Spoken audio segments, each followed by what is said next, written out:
సుస్మిత ఆఖరి భాగానికి స్వాగతం.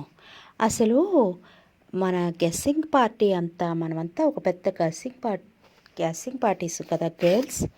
సో గర్ల్స్ మీరు ఎవరైనా ఊహించారా అసలు శ్రీధరం మహేష్ని ఎందుకు పెళ్లి చేసుకున్నాడు అంటారు? ఏం జరుగుంటుంది? సరే కథలోకి వెళ్ళిపోదాం. ఇది ఆఖరి భాగం. ఇందులో ఎలాగో తెలిసిపోతుంది మీరు ఎవరికి ఎసుకొట్టారో చెప్పండి. ఓకేనా? కథలోకి వెళ్ళిపోదాం. ఏమైంది ఇంటర్వ్యూ? ఉద్యోగం ఇస్తానన్నారా? ఎంతమంది వచ్చారు? ఆడపిల్లలు ఎవరైనా ఉన్నారా? ఆ ముఖం చూడు ఎలా వాడిపోయిందో. రా అన్నం తిందువు గాని. ఒక్కరోజు ఇలా ఇంటర్వ్యూకి అని బయటికి వెళ్తేనే ఇలా తయారయ్యావు. ఇక రోజు ఉద్యోగం చేస్తుంటే నేను చూడగలనా? అయినా ఉద్యోగాలు చేసే అలవాట్లు మన ఇంట వంట లేవు. లక్షణంగా పెళ్లి చేసుకుని కాపురం చేసే వయసులో ఏమిటో ఈ పాకులాట. అంతా నా కర్మ. ప్రశ్నల పరంపరతో కూతురు పట్ల ప్రేమను వ్యక్తం చేస్తూ కొనుక్కుంది వరలక్ష్మి. తల్లి మాటలు నిజమే అనిపించాయి ఆ క్షణంలో సుస్మితకి. తను ఒక్కరోజుకే ఇలా నీరసంగా తయారైంది. అలా గుంపులు గుంపులుగా పడిగావులు పడి టైం వచ్చినప్పుడు లోపలికి వెళ్ళి వాళ్ళు అడిగిన ప్రశ్నలకు జవాబులిస్తే తెలిసే శుభవార్త ఎవరో ఇంటర్వ్యూకి కూడా హాజరు కాని రికమెండెడ్ వ్యక్తికి ఆ ఉద్యోగం వచ్చినట్లు ప్రకటించటం.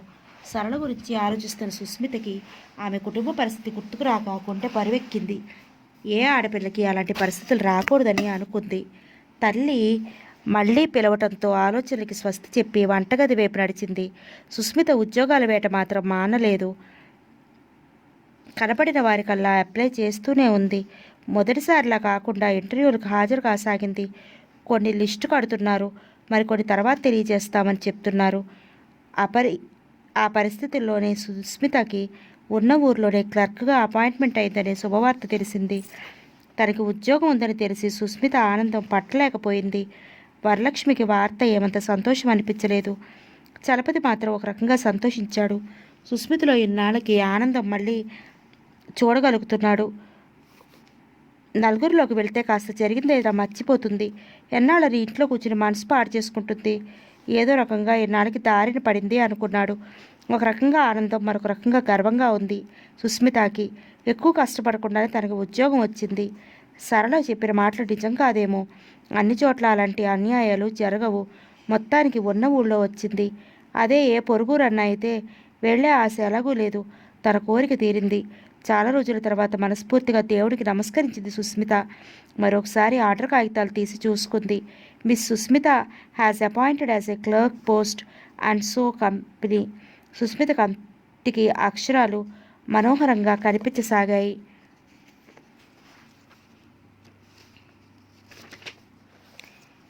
రుక్మిణికి మధ్య పనితో పాటు చిరాకు కూడా ఎక్కువైంది. విశ్వనాథం శ్రీధర్ల ఆఫీస్ టైం కల్లా వంట తయారు కావాలి. వంట హడావిడిలో ఉన్నప్పుడే సరిగ్గా పిల్లాడి ఏడుపు మొదలవుతుంది. వాడికి టైం ప్రకారం పాలు పట్టాలి. అనారోగ్యం వలన ఆలస్యంగా లేచిన రుక్మిణి అయ్యే పని కూడా కాలేదు ఆ రోజు రుక్మిణికి. దానికి సాయం పని మనిషి రాలేదు. ఒకటి రెండింతలైంది పని. అన్నం వారుస్తున్న రుక్మిణి పిల్లవాడి ఏడుపు చెవిన పడి కూడా విననట్టు ఊరుకుంది. 1-2 సార్లు తల్లి వస్తుందేమని చూశాడు శ్రీధరం. కక్కటిల్లిపోతున్నాడు పసివాడు. పాల టైం అయినట్టుంది అన్నాడు తల్లితో. కాసేపు ఎత్తుకోరా శ్రీధరం, నా వంట పూర్తి కాలేదు ఇంకా అంది రుక్మిణి. శ్రీధరానికి ఎత్తుకోక తప్పలేదు. ఉయ్యాలలోంచి తీసి భుజాన వేసుకుని అటు ఇటు తిరగడం మొదలుపెట్టాడు. అయినా ఏడుపు మానకపోగా మరింత ఎక్కువైంది. పాల సీసా తెచ్చి శ్రీధరానికి ఇచ్చి పాలు పట్టమని చెప్పెళ్ళింది రుక్మిణి. పాలు పడడం రాక అవస్థ పడుతున్నాడు శ్రీధరం. సీసా నోటికి అందటం లేదు. కాస్త ఎక్కువగా ఉంచితే పాలన్నీ ఒక్కసారిగా వచ్చి ఉక్కిరి బిక్కిరవుతున్నాయి. ఎలాగో కుదరటం సీసాని పెట్టడం నేర్చుకున్నాడు శ్రీధరం. ఆకలి తీరడంతో పూర్తిగా శాంతించిన పసివాడు పోసి నవ్వులతో కేరింతలు కొడుతూ ఆడుతుంటే శ్రీధరం మనసు ఒక్కసారిగా బాధగా మూలిగింది. ఏం బావుకుందామని లోకంలోకి వచ్చావురా అనుకున్నాడు. తల్లి రావటం చూసి స్నానానికి వెళ్ళాడు శ్రీధరం. కొడుకు వెళ్ళిన వైపు చూసి దీర్ఘంగా నిట్టొచ్చింది రుక్మిణి. వాడి తర్వాత మళ్ళీ ఎవరున్నారని. పిల్లలు, పిచ్చి సన్నాసి, వాడికి పాలు పట్టడం ఏం తెలుస్తుంది? తనకి ఈ మధ్య విసుగు ఎక్కువైంది. పాలకి ఎంత కుక్క పెట్టి ఏడ్చాడో. ఏరా బాబు, ఆకలిస్తుందా నాన్న? ఇంకెప్పుడు నీ పాలకు ఆలస్యం చేయనుగా. ఎవరి మీదో కోపం నీ మీద చూపించి ఏం లాభం? ఊహరాని పసివాడితో మాటలు చెప్తోంది రుక్మిణి. భోజనం వడ్డిస్తున్న తల్లితో నిన్న మావయ్య కనిపించాడమ్మా అన్నాడు శ్రీధరం. మాట్లాడా అంది ఆతృతగా రుక్మిణి. హోటల్లో కాఫీ తాగుతున్న శ్రీధరం మేనమామ కూడా లోపలికి రావడం గమనించాడు. టేబుల్స్ అన్నీ నిండిపోయి ఉన్నాయి. అనుకోకుండా చలపతి కూడా వచ్చి శ్రీధరం పక్కన కూర్చుని మేనల్ని చూసి ముందుగా తనే పలకరించాడు. కులాసాగా ఉన్నావో శ్రీధరం అన్నాడు. ఆ అన్నాడు తడబాటుగా శ్రీధరం. ఏమిటో చిన్నతనంలోనే నీకింత కష్టం వచ్చింది. చిలక గోరింకల్లా ఉండేవాళ్ళు. దానికి అప్పుడే నూరేళ్ళు నిండిపోతాయని అనుకోలేదు. కోడలు రావాలని మీ అమ్మ ముచ్చటపడినంత సమయం కూడా లేదు. మా కళ్ళెదుట నువ్వు భార్యావిహీనుడిగా ఉంటే చూడలేకపోతున్నానురా అంది శ్రీధరాన్ని పరామర్శించాడు. మహీజ మరణానికి మావయ్య నిజంగానే బాధపడుతున్నట్లు అనిపించింది శ్రీధరానికి. చలపతి బిల్ కూడా తనే ఇచ్చాడు. సుస్మిత ఎలా ఉందని అడుగుదామనిపించి కూడా ఊరుకున్నాడు. శ్రీధరం మౌనం చూసి చలపతే ఏదో మాట్లాడాలన్నట్టు ఎప్పటికప్పుడే వద్దామంటే తీరికొనడం లేదు. సుస్మితకి ఈ మధ్యనే ఉద్యోగం వచ్చింది అని చెప్పాడు. ఏవో పై విషయాలు తప్ప తన ఇంటి విషయాలు ఏం మాట్లాడలేదు శ్రీధరం. వస్తా మావయ్య, ఫ్రెండ్ ఇంటికి వెళ్ళాలి అని శ్రీధరం వెళ్ళిపోయాడు. శ్రీధరం వెళ్ళిన వైపే చూస్తూ ఉండిపోయాడు చలపతి. ఎలా ఉండేవాడు, ఎలా తయారయ్యాడో.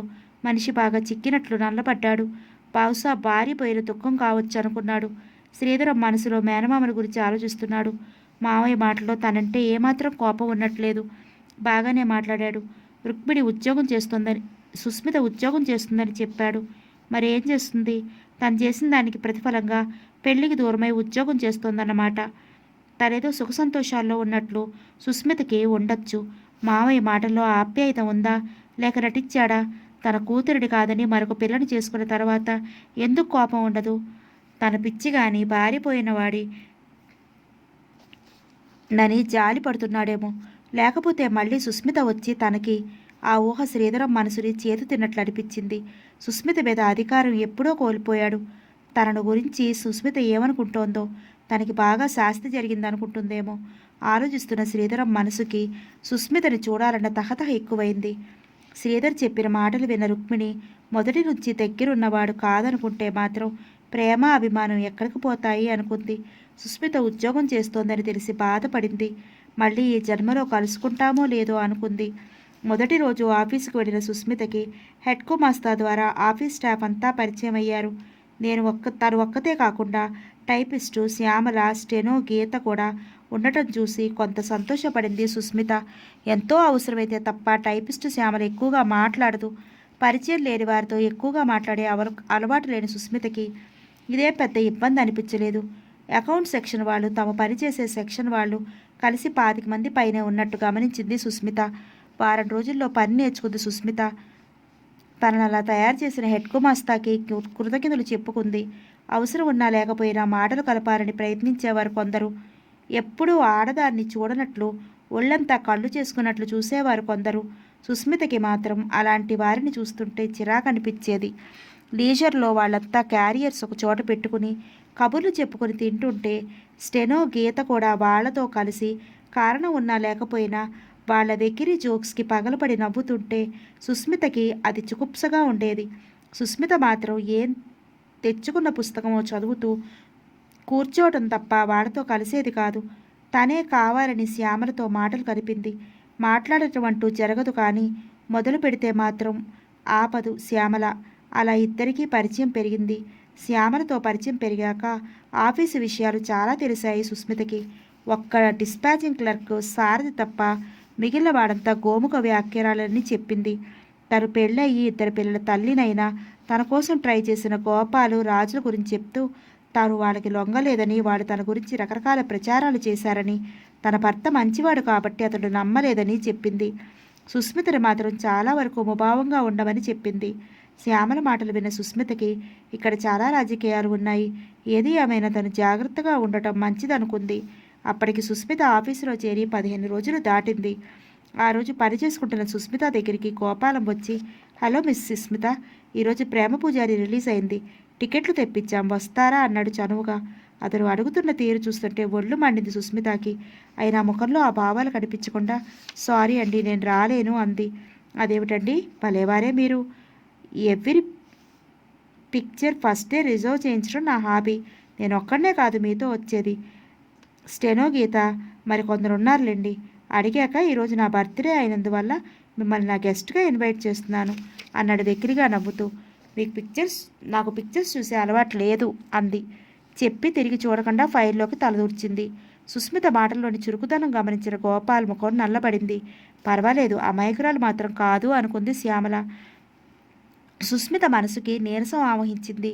ఒక ఆఫీసులో పనిచేస్తున్నంత మాత్రాన తనతో సినిమాకి రమ్మని పిలవటానికి అతడికి ఎంత ధైర్యం?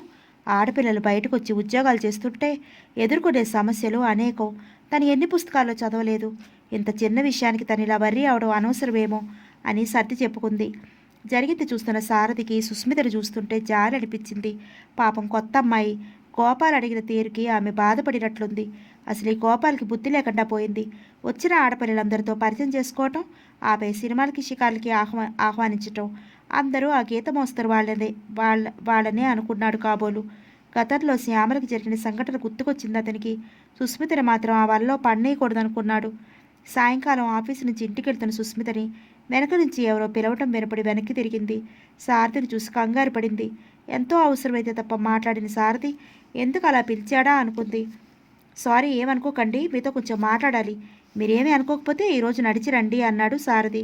అర్థింపో అధికారమో అర్థం కాలేదు సుస్మితకి. రోడ్డు మీద పరాయి వ్యక్తితో వెళ్తుంటే చూసేవారేమనుకుంటారు? ఈయనగారు ఏం మాట్లాడతాడో, కొంపముచ్చి షికారికి రమ్మన్నాడు కదా అనుకుని మనసులోనే నవ్వుకుంది. మధ్యాహ్నం గోపాలాలు అడిగినందుకు మీరు బాధపడినట్టున్నారు అన్నాడు. సుస్మిత ఏం సమాధానం చెప్పలేదు. ఆ విషయం మధ్యలో ఇతనికి ఎందుకో అనిపించింది.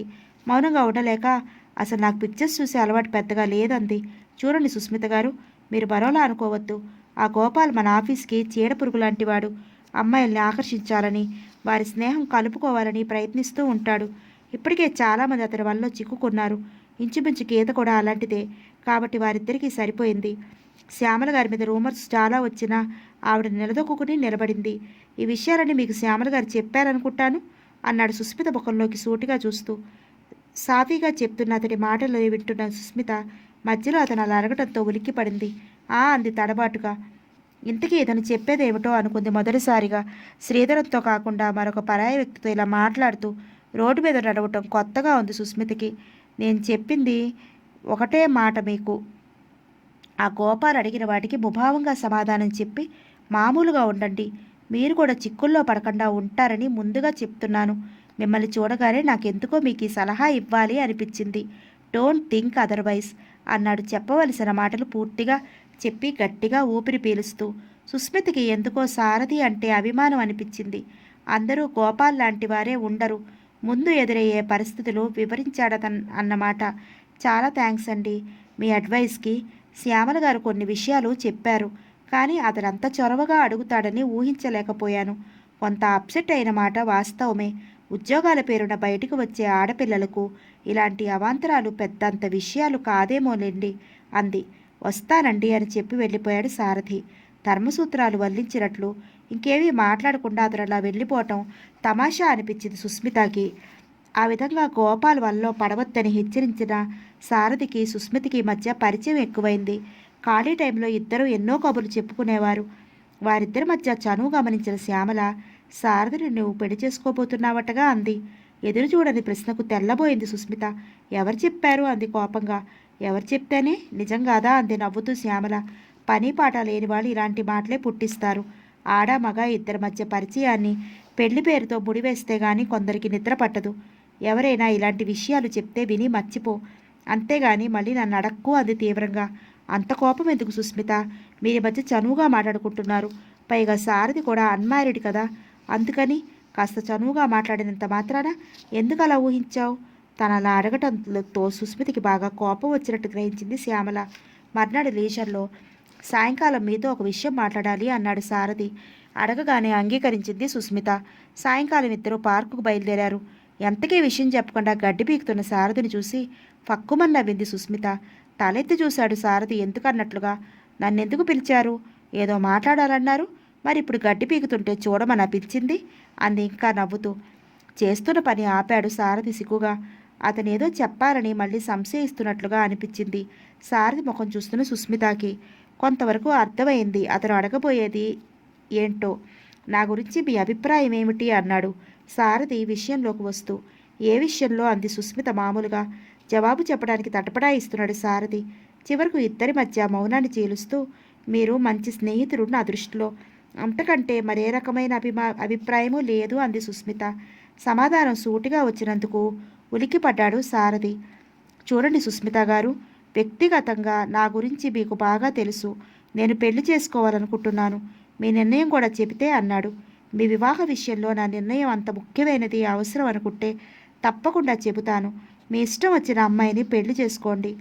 మీకు నాకు కూడా మంచిది. మనిద్దరి స్నేహం గురించి చాలామంది ఆఫీసులోని వారు ఏవో అభూత కల్పనలు చేస్తున్నారు. నిన్న శ్యామల అయితే ముఖాన్నే అడిగేసింది ఆగలేక. అలాంటి ప్రయత్నాలు మనిద్దరి మధ్య లేవని చెప్పారనుకోండి. త్వరలో మీ నుంచి ఇన్విటేషన్ రావాలని కోరుకుంటున్నాను. ఇక లేద్దామా, చీకటి పడుతోంది అంది లేచి నిలబడిన సుస్మిత. సుస్మిత లేవటంతో సారథి కూడా లేవక తప్పలేదు. సారథి ఆలోచిస్తున్నాడు.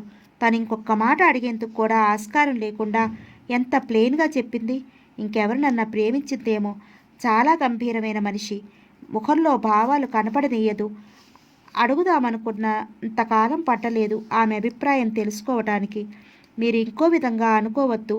మనిద్దరి మధ్య స్నేహం మామూలుగా ఉండాలని నా కోరిక అన్నాడు సారథి. ఇప్పుడేం జరిగిందని మనిద్దరి మధ్య స్నేహం విడిపోవటానికి అంది తేలికగా సుస్మిత. సమాధానం దొరకలేదు సారథికి.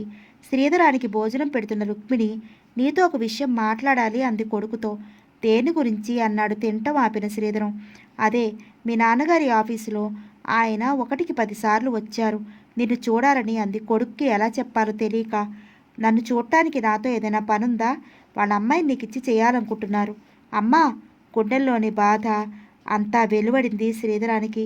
ఆయన మౌనంగా ఊరుకొని, నాన్నగారు ఏమన్నారు అన్నాడు. ఆయనది నాది ఏముంది బాబు, నువ్వు అంటే చాలు వెంటనే ముహూర్తం పెట్టించి ఏ తిరుపతిలోనో పెళ్లి జరిపేస్తామంటున్నారు. ముందు నీ అభిప్రాయం ముఖ్యం కదా.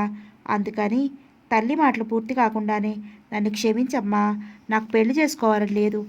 పెళ్ళి అనే పదం ఉచ్చరించడానికి కూడా నేను అర్హుణ్ణి కాదేమో. సుస్మితకి నేను అలాంటి అన్యాయం చేశాను.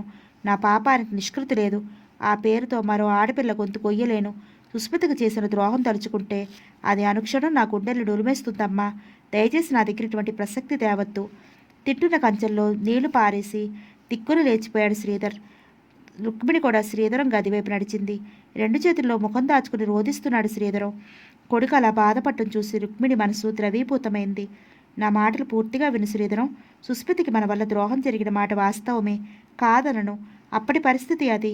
మహీజని చేసుకుని నువ్వెంత సుఖపడ్డావో నాకు బాగా తెలుసు. నవ్వుతూ గడపవలసిన ఈ రోజుల్లో 25 ఏళ్లకే 50 ఏళ్ల వాడిగా తయారయ్యి విరక్తిగా మాట్లాడితే తల్లిగా నేనెంత క్షోభపడతానో ఆలోచించు. జీవితాంతం మేముంటామని ఏముంది? మా కళ్ళ ముందే నువ్వు ఒక ఇంటివాడివైతే చూసి ఆనందిస్తాను. నా మాట కాదనుకో బాబు, ప్రతిమారింది కొడుకుని రుక్మిణి. అమ్మా, నీ కోరిక సమంజసమే కానీ నా మనసు అంగీకరించడం లేదమ్మా. ఏ దుర్ముహూర్తాన నా జీవితం అలా మారిపోయిందో ఆ క్షణం నుంచి పెళ్ళి అంటేనే నాలో విముఖత ఏర్పడింది. నేను సుస్మితని మర్చిపోవటం అనేది ఈ జన్మలో జరగని పని. ఎప్పుడో ఒకప్పుడు జరిగింది. సుస్మితకి చెప్పి క్షమాపణ కోరాలమ్మా. సుస్మిత క్షమించానంటే కానీ నాకు మనశ్శాంతి లభించదు. నీ కోరిక తీర్చినందుకు నన్ను క్షమించమ్మా అన్నాడు తల్లి చేతులు పట్టుకున్న శ్రీధరం. కొడుకు అలా అనటం చూసి ఏమనాలో తెలియడం లేదు రుక్మిణికి. శ్రీధరం నిర్ణయం భర్తతో చెప్పింది. నాకు ఇష్టం లేనప్పుడు మనం చేసేదేమో లేదు. ఈరోజే ఆయనతో చెప్పేస్తాను. మన మీద ఆశ పెట్టుకోకుండా వేరే సంబంధమైనా చూసుకుంటారు అన్నాడు విశ్వనాథం. నేను అడగకుండా మీరైనా చెప్పవలసింది అంది రుక్మిణి. ఎవరడిగినా ఒకటే. వాడి అభిప్రాయం అదైనప్పుడు నీ దగ్గర ఆ మాత్రంగానైనా మాట్లాడాడు. నా దగ్గర అసలు సమాధానం కూడా చెప్పేవాడు కాదేమో. వాడి మనసంతా సుస్మిత మీద ఉన్నప్పుడు మనం ఎన్ని రకాలుగా చెప్పినా వాడి ఉద్దేశం మారదు. ఏది ఎలా జరగాలో అలా జరగక తప్పదు. ఏం ప్రేమలో ఏమిటో. మన కాలమే నయం. చూసి చేసిన వాళ్లతో పడి ఉండేవాళ్ళం అన్నాడు విశ్వనాథం. నాకు ఓ విషయం తోస్తోందండి అంది రుక్మిణి. ఏమిటి అన్నాడు విశ్వనాథం. పోనీ సుస్మితకి కూడా శ్రీధర్ మీద మనసుంది కదా. ఇద్దరూ ఒకేలా ఉన్నారు. మా తమ్ముడితో మాట్లాడి పెళ్లి జరిపిస్తే బాగుంటుందేమో. రుక్మిణి, స్పృహలో మాట్లాడుతున్నావా? ఈ మాట నీకు అసలు మతి ఉందా? ఏ మొహం పెట్టుకుని అడుగుతావు? వాళ్ళెంత కోపంగా ఉన్నారో తెలుసా? సుస్మితను కాదని మహీజను చేసుకున్నాం. మహీజ పోయింది కాబట్టి మళ్ళీ సుస్మిత నిచ్చి చేయండి అని అడుగు. వాళ్ళ నుంచి ఎలాంటి సమాధానం వస్తుందో తెలుసా? అవివేకంగా ఆలోచించకు. నా మాట కాదని నీకంతగా అనుమానం పాలు కావాలంటే అడుగు అవమానం పాలు కావాలంటే అడుగన్నాడు విశ్వనాథం. మీరు చెప్పిన మాటలు అక్షరాల నిజమండి. ఏదో బాధతో ఆలోచించాను, కానీ ఎదురయ్యే పరిస్థితి నాకు మాత్రం తెలియదా అంది. తల్లిదండ్రుల మాటలు వింటున్న శ్రీధరం మనసులో ఎన్నో ఆలోచనలు మెదిలాయి. సుస్మిత రోజు ఆఫీస్కి వెళ్ళి వస్తూనే ఉంది. సారథి మామూలుగా ఎప్పట్లా మాట్లాడుతున్నా అతని మాటలోని నిరాశ, మనిషిలోని మార్పు సుస్మిత గ్రహించకపోలేదు. సారథి కోరాడు, తను కాదంది. ఇందులో తన తప్పేమీ లేదు. సడన్గా ఒకరోజు ఆఫీసులో కొందరితో పాటు సారథికి కూడా ట్రాన్స్ఫర్ అయింది. సారథి తనకు మ్యారేజ్ సెటిల్ అయిందని, అమ్మాయి కూడా హైదరాబాద్లో జాబ్ చేస్తోందని, ఆమె ట్రాన్స్ఫర్ కోసం ప్రయత్నిస్తుంటే లక్కీగా తనకే ట్రాన్స్ఫర్ వచ్చిందని చెప్పాడు. సారథికి ట్రాన్స్ఫర్ అంటే ఏమిటోగా ఉంది. సుష్మితకి అందరి మగవాడలాగే పరిచయం వృత్తి కాగానే పెళ్లి చేసుకుంటానని అన్నాడు. కానీ తను అవకాశం ఇవ్వకుండా తన అభిప్రాయం వెల్లడించింది. పూర్ ఫెలో సారథి. నా నిర్ణయం విని చాలా డిసప్పాయింట్ అయ్యాడు. సారథితో పరిచయం కొద్ది కాలం మాత్రమే. అతను అడిగినంత మాత్రాన తను అంగీకరించాలని లేదుగా. ఈ క్షణంలో పెళ్లికి చాలా దూరంగా ఉంది తన మనసు. శ్రీధరం బావ కాదన్నప్పుడే తన ఆశలు అంతరించినాయి. పవిత్రమైన ప్రేమను, అనురాగాన్ని తన చేతులారా దూరం చేసుకున్నాడు బావ. ఆలోచనలు శ్రీధరం వైపు తిరగడంతో బలవంతంగా ఆఫీస్ పని వైపు మళ్లించింది సుస్మిత. ఫేర్వెల్ పార్టీ అరేంజ్ చేశారు. విడిపోయే ముందు తను శుభలేఖ పంపుతారని, తప్పకుండా రావాలని మరీ మరీ కోరుతూ తమ మధ్య స్నేహం ఎప్పటికీ విడిపోకూడదని చెప్పి చివరిసారిగా సెలవు తీసుకున్నాడు సారథి సుస్మిత దగ్గర. సుస్మితకి ఎందుకో ఆఫీసులో ఒంటరిదైపోయినట్టు అయిపోయినట్టు అనిపించింది. సారథి స్థానంలో మరెవరు వస్తారో అనుకుంది. సారథి స్థానంలో వచ్చిన రమేష్కి సుమారుగా 35 సంవత్సరాల వయసు ఉండొచ్చు. చక్కని అందమైన విగ్రహం అతనిది. అతని అందం చూసిన ఏ ఆడపిల్లైనా అతని పెళ్ళాడాలనుకోవటం తప్పు కాదేమో. అతని రూపాన్ని చూసిన సుస్మిత కూడా ఒక్క నిమిషం అలాగే ఉండిపోయింది.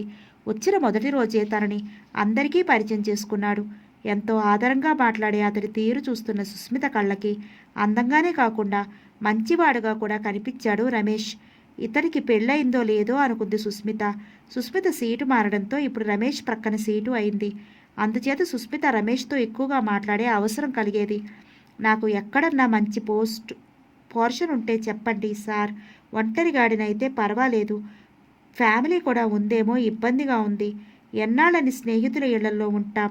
మీ ఎరుకలో ఎక్కడన్నా సరే, ఎంత అద్దె అయినా పర్వాలేదు అని రమేష్ వచ్చిన వారం రోజులకి హెడ్ కుమార్తెతో చెప్పటం సుస్మిత చెవిన పడింది. ఫ్యామిలీ అంటే పెళ్ళైనట్లే ఉంది. మనిషి బాగున్నాడు. భార్య ఎంత అందాలు రాసో అనుకుంది సుస్మిత. అయినా ఫ్యామిలీ అంటే పెళ్ళైందని ఎందుకు అనుకోవాలి? తల్లిదండ్రులు, చెల్లెళ్ళు, తమ్ముళ్ళు ఉండకూడదేమిటి? తన పిచ్చి గాని అనుకుంది. ఆ రోజు లీజర్లో ఇల్లస్ట్రేటెడ్ వీక్లీ తిరిగేస్తోంది సుస్మిత. అంతా కాఫీల కోసం, భోజనాలు చేయటం కోసం బయటికి వెళ్ళారు. ఒకరిద్దరు మాత్రం తమతో తెచ్చుకున్న టిఫిన్స్ తింటున్నారు. ఏమిటి చదువుతున్నారు అన్నాడు రమేష్. ఏం తోచక ఈ పుస్తకం తిరిగేస్తున్నానంది నవ్వుతూ సుస్మిత. మీరు టిఫిన్ చేసినట్లేదే అన్నాడు. ఏమిటో తినాలనిపించలేదు ఈరోజు అని చేతిలోని పుస్తకం పక్కన పడేసింది సుస్మిత. ఉన్నటి కాఫీ తెప్పిస్తానని సుస్మిత వద్దంటున్నా వినకుండా ఫ్యూన్ చేతికి ఫ్లాస్క్ ఇచ్చి పంపాడు రమేష్. మీకు పోర్షన్ కుదిరిందా అని అడిగింది ఏదో మాట్లాడాలి అన్నట్టుగా. ఎక్కడండి? ఇంకో 2 జతల చెప్పులు అరగాలి. ఆడపిల్ల తల్లిదండ్రులు అద్దె ఇళ్ళు వెతికేవాళ్ళు పడే శ్రమ కే అంతం లేదు. వాళ్ళ పాటలు దేవుడికే తెలియాలి. సాయంకాలం ఆఫీస్ వదలగానే రాత్రి 9 గంటల దాకా ఇళ్ల కోసం వేటాడుతున్నానంటే నమ్మండి. హైదరాబాద్ నగరాన్ని మించిపోయింది అన్నాడు. భలే తమాషాగా మాట్లాడతారు మీరు అంది సుస్మిత. కాఫీ 2 గ్లాసుల్లో పోసి ఒకటి సుస్మితకి ఇచ్చాడు రమేష్. కాఫీ సిప్ చేస్తూ మీరు తప్ప వెతికే వాళ్ళు ఇంకెవరూ లేరా అంది. నా మిస్సెస్ ఈ ఊరికి కొత్త అండి. పెళ్ళైన దగ్గర నుంచి హైదరాబాద్లోనే ఉన్నాము. తప్పనిసరిగా నేనే వెతకాలి అన్నాడు. పెళ్ళైందని రుజువైంది. పిల్లలు ఎంతమందో అడుగుదామని సంస్కారం కాదేమో అనిపించి ఊరుకుంది. సుస్మితకి సడన్గా గుర్తొచ్చింది. తన ఇంటి వెనుక వీధిలో ఇల్లు ఖాళీ అయిందని ప్రొద్దున అమ్మ ప్రక్కింటి ఆవిడతో చెప్పటం. అదే మాట రమేష్తో చెప్పి వెళ్ళి ఎంక్వైరీ చేసుకోమని చెప్పి అడ్రస్ రాసిచ్చింది. చాలా థ్యాంక్స్ అండి అన్నాడు ఆనందంగా రమేష్. ముందు మీకు ఆ ఇల్లు వచ్చి మీకు జాయిన్ అయిన తర్వాత చెప్పండి. థ్యాంక్స్ ఇప్పుడు కాదు చెప్పేది అంది చిరునవ్వుతో. మర్నాడు ఆ ఇల్లు తనకు నచ్చిందని అడ్వాన్స్ ఇచ్చి వెంటనే చేరిపోయామని చెప్పి మీరు మాకు మంచి పోర్షన్ చెప్పారు. నా మిస్సెస్ మిమ్మల్ని ఓసారి రమ్మని చెప్పమంది అన్నాడు రమేష్. ఆవిడకే కానీ మీకు మాత్రం నేను రావాలని ఉన్నట్లేదే అంది సుస్మిత చిలిపిగా. ఎంత మాట అన్నారు? మీరు తప్పక రావాలి. ఈరోజే వెంట పెట్టుకుని తీసుకెళ్తాను అన్నాడు నొచ్చుకుంటున్నట్లుగా రమేష్. అదేం కాదండి, ఏదో సరదాగా అన్నాను. ఈరోజు కాదు కానీ ఒకరోజు నేను వస్తానుగా మీ ఇంటికి అంది సుస్మిత. మా ఇల్లు ఎలా తెలుస్తుంది అన్నాడు రమేష్. అయ్యో నేనే కదండి చెప్పింది ఆ ఇల్లు అంది సుస్మిత. సారీ, మీరే కదా చెప్పింది. అవును మర్చిపోయాను. ఏమిటో పొత్తిగా మతిమరుపు ఎక్కువైపోయింది అన్నాడు రమేష్ తల మీద కొట్టుకుంటూ. ఆదివారం స్నేహితురాలి ఇంటికని చెప్పి రమేష్ ఇంటికి బయలుదేరింది సుస్మిత. రండి రండి ఎంతో ఆనందంగా ఆహ్వానించాడు రమేష్. సోఫాలో కూర్చున్న సుస్మిత ఇల్లంతా పరికించి చూసింది. చాలా నీట్గా ఉంది. గోడలకి మాత్రం చిన్నపిల్లల క్యాలెండర్స్ చాలా ఉన్నాయి. లోపల నుంచి అతని భార్య వచ్చింది. పరస్పర పరిచయం చేశాడు రమేష్. రమేష్ పరిచయంతో అతని భార్య పేరు శారదగా తెలుసుకుంది సుస్మిత. శారద పెద్దగా అందంగా లేకపోయినా ఆకర్షణీయంగా మాత్రం ఉంది. చూసేవారికి మాటల తీరు చూస్తుంటే మనిషి కలుపుతో కౌలుతరం కలదిగా అనిపించింది. త్వరలోనే సుస్మితతో కలిసిపోయి అతి చనువుగా మాట్లాడసాగింది. మీకు ఈ ఇల్లు అన్ని విధాలా బాగుందా అంది సుస్మిత. మీ ధర్మమా అని మాకు ఈ ఇల్లు చెప్పి పుణ్యం కట్టుకున్నారు. మా వారికి శ్రమ తగ్గించారు, లేకపోతే ఆయన చూస్తూనే ఉండేవారు. ఇల్లు మాత్రం దొరికేది కాదు అంది నవ్వు ముఖంతో భర్తను చూసి శారద. అన్యాయం సుస్మిత గారు, మా శ్రీమతి ఇవన్నీ అబద్ధాలే నమ్మకండి అన్నాడు రమేష్. పోనీలండి, ఆడపిల్లలు ఎక్కువ పుడతారంది సుస్మిత. సుస్మిత మాటలకి రమేష్ ముఖం పాలిపోయినట్లయింది. భార్యాభర్తలిద్దరూ ముఖాలు చూసుకున్నారు. మీకు చిన్నపిల్లలంటే చాలా ఇష్టంలా ఉందే అంది సుస్మిత గోడకున్న చిత్రాలను పరిశీలనగా చూస్తూ. అవును, చిత్రాలను చూసి మురిసిపోవడం తప్ప జీవితంలో నా ఇంట్లో పిల్లలు పారాడే ఆనందానికి నోచుకోని దురదృష్టవంతుణ్ణి అన్నాడు బాధగా రమేష్. రమేష్ అలా అనగానే శారద కంట వెంట నీరు జలజలా రాలింది. చిన్న వయసులోనే వీళ్ళింతగా కృంగిపోవటం ఎందుకో, పిల్లలు పుట్రా ఏమిటనుకుంది ఆశ్చర్యంగా సుస్మిత. ఏం మాట్లాడాలో తెలియక. ఏమంత వయసు మీరిపోయిందని మీరు అలా మదన పట్టం అంది ఓదార్పుగా. మీకు తెలియదు సుస్మిత గారు, మా మనసుల్లోని ఆవేదన. Course leave it. ఏదో సరదాగా మీరు మా ఇంటికి వస్తే మా విషయాలని చెప్పి మిమ్మల్ని కూడా బాధ పెట్టడం అంత మంచిది పద్ధతి కాదేమో. సరదా టిఫిన్ తీసుకురా అని భార్యతో చెప్పి టాపిక్ మార్చి సరదాగా మాట్లాడుతున్న రమేష్ను చూస్తున్న సుస్మితకి ఆశ్చర్యం అనిపించింది. ఇంతకు మునుపు ఉన్న తాలూకు బాధ అతని ముఖంలో మచ్చుకు కూడా కనపడటం లేదు. మరి కాసేపటికి తను వస్తానని లేచింది సుస్మిత. ఎప్పుడైనా వస్తూ ఉండండి అంది శారద. అలాగే నేను చెప్పి బయలుదేరింది సుస్మిత. ఎంత ఆలోచించినా సుస్మితకి వాళ్ళ మాటల తీరు అర్థం కాలేదు. వీళ్ళకి పిల్లలు పుట్టిపోయారా, లేక పుట్టే అవకాశమే లేదా? శారద కన్నిటికి అర్థం ఏమిటి? పైకి ఎంతో అందంగా హుషారుగా మాట్లాడే రమేష్ హృదయంలో ఎంత వేదన దాగి ఉందా? విశ్వనాథం పిరతల్లికి అనారోగ్యంగా ఉందని, ఒకసారి విశ్వనాథాన్ని భార్యని రమ్మనమని, వాళ్ళని చూడాలని కలవరిస్తోందని ఉత్తరం వచ్చింది. తల్లి పోగానే పిన్నత్త చేతుల్లో పెరిగిన విశ్వనాథం ఈ వార్త విని ఆవిడ చూడటానికి వెళదామనుకున్నాడు. మరి 2 రోజులు సీరియస్గా ఉందని వెంటనే బయలుదేరమని టెలిగ్రామ్ కూడా వచ్చింది. వెంటనే బయలుదేరబోతున్న రుక్మిణికి పిల్లవాడు గుర్తుకొచ్చి ఆగిపోయింది. నేనొక్కడనే వెళ్ళొస్తానన్నాడు విశ్వనాథం. నేను రాకపోతే నలుగురు 4 రకాలుగా అనుకుంటారు.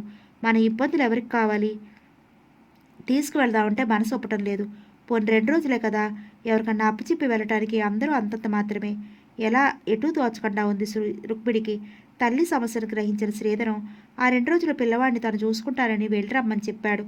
కొడుకు చెప్పిన సలహా అయితే బాగుంది, కానీ పసిపిల్లాడంటే మాటల నీళ్ళని పాలని ఎన్నుంటాయి. చివరికి పని మనిషిని ఇంట్లో ఉండేటట్లు ఏర్పాటు చేసి 1కి 2 సార్లు జాగ్రత్తలు చెప్పి తను 2 రోజుల్లో వచ్చేస్తానని చెప్పి భర్తతో ప్రయాణమే వెళ్ళిపోయింది రుక్మిణి.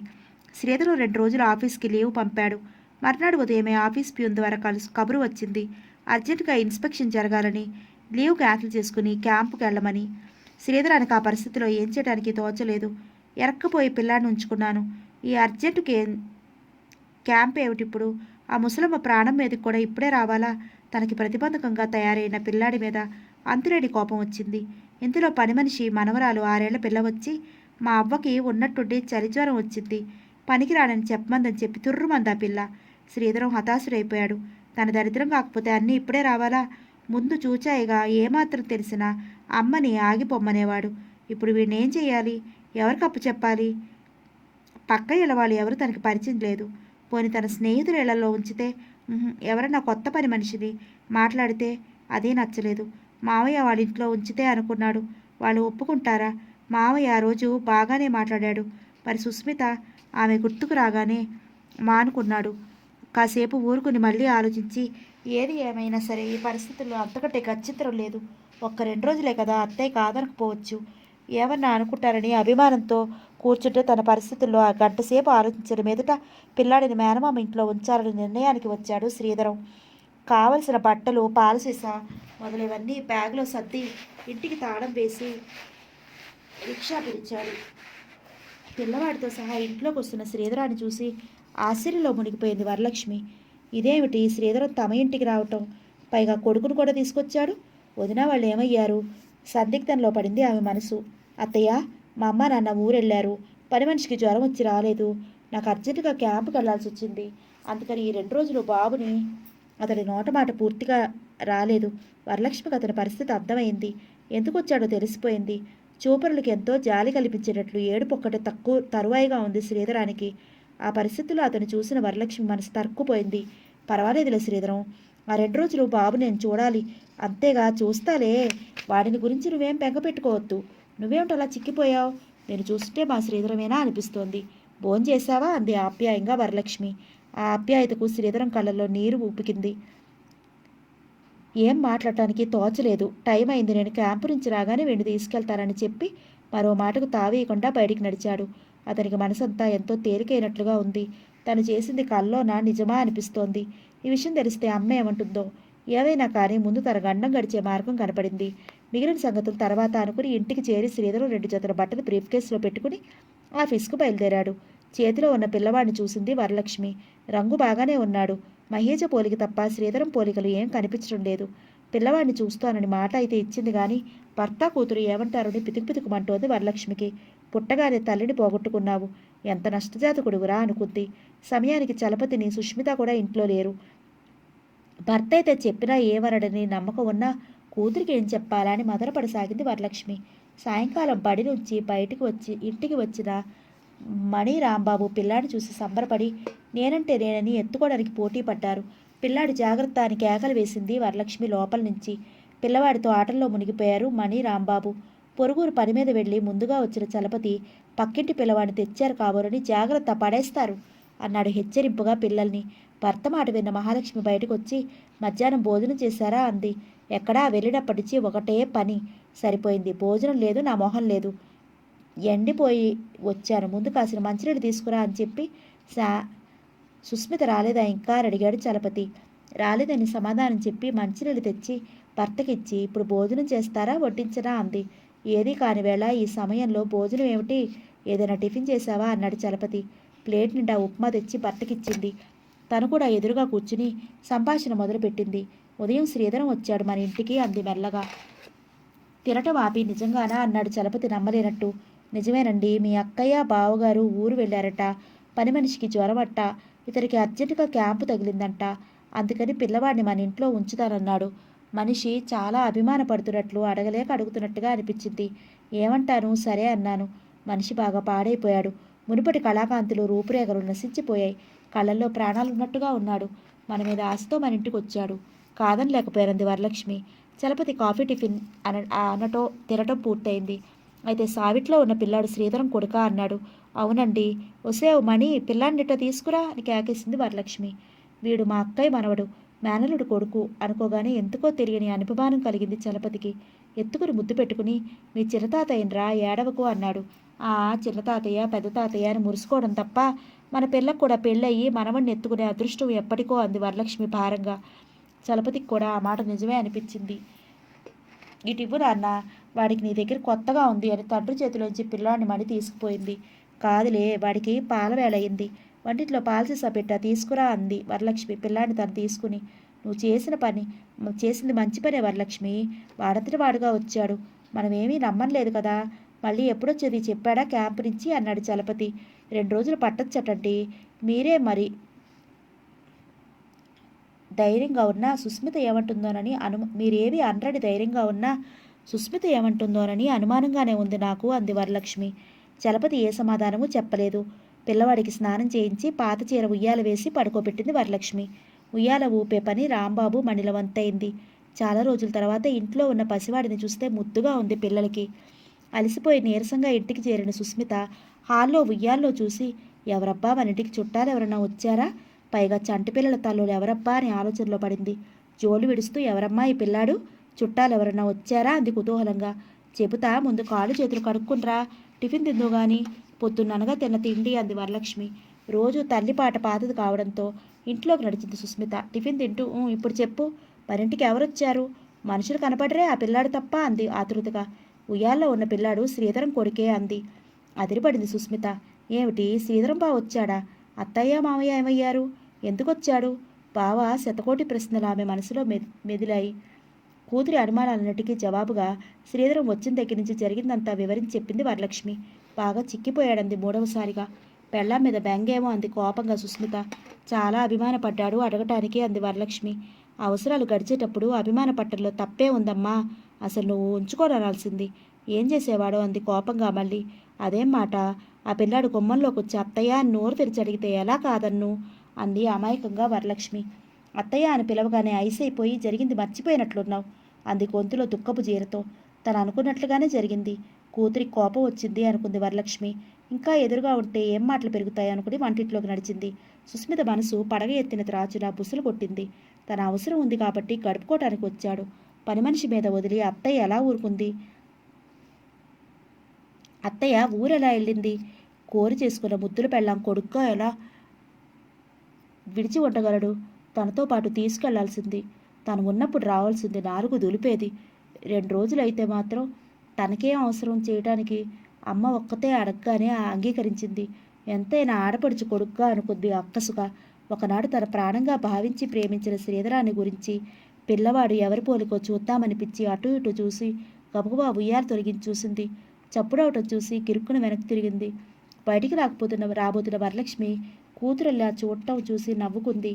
పిచ్చి పిల్ల, కోపం ఉన్నట్లు కనబడుతుంది కానీ మనసు వెన్నలాంటిది అనుకుంది.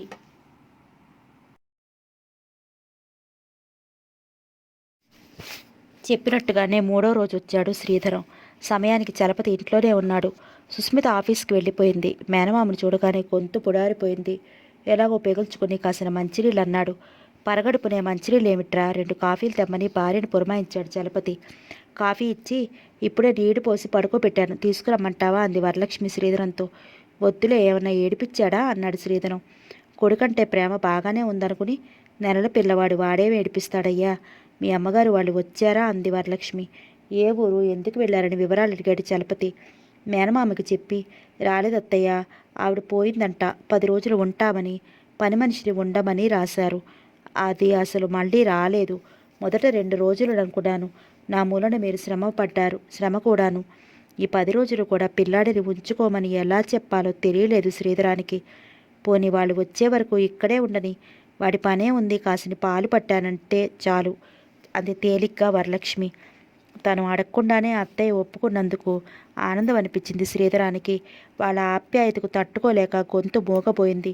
నువ్వు కూడా భోజనానికి ఇక్కడికి వచ్చే అన్నాడు చలపతి. వరలక్ష్మి కూడా ఎన్ని విధాలుగా చెప్పిన దానికి మాత్రం అంగీకరించలేదు అతను. 2 రోజులు దాటిపోయినా శ్రీధరం రాకపోవటం చూసి, 2 రోజులు మాత్రమేనని చెప్పి ఏకంగా ఉంచేశాడు? అవునులే, తన కొడుక్కి రాజభోగంగా జరిగిపోతోందిగా అంది సుస్మిత. మీ అత్తయ్య వచ్చేటప్పటికి 10 రోజులు పడుతుంది. అతను తీసుకెళ్తాననే అన్నాడు. చంటిపిల్లాడితో ఒక్కడు ఏం అవస్థపడతాడని మీ నాన్నగారు ఉండమన్నారు అని తన మీద కాకుండా నెపం భర్త మీదకు నెట్టింది తెలివిగా వరలక్ష్మి. అత్తయ్య నిజంగా ఊరెళ్ళిందా? వెళ్ళినా 1 లేక 2 రోజులు తప్ప రోజుల తరబడి ఎవరు చూస్తారని ఉండిపోయింది. పని మనిషికి ఇంకా జ్వరం తగ్గకుండా ఉందా? అత్తయ్య తీసుకెళ్ళమని చెప్పిందా, లేక బావ తనకి తానుగా తీసుకొచ్చాడా? ఏదో ఉద్దేశం లోపల పెట్టుకుని రాలేదు కదా. భార్య పోయిన బావకి ఇప్పుడు తన బిడ్డకు తల్లిగా, తన జీవితానికి తోడుగా మరొక స్త్రీ అవసరం ఎంతైనా ఉంది. ఈ వంకతో ముందు పిల్లాడిని అలవాటు చేసిన తర్వాత తను కూడా వస్తాడా? సుస్మితను నాకిచ్చి చేయమని అడుగుతాడా? చచ్చినా అంగీకరించదు. ఆదివారం కావడంతో ఇంట్లోనే ఉంది సుస్మిత.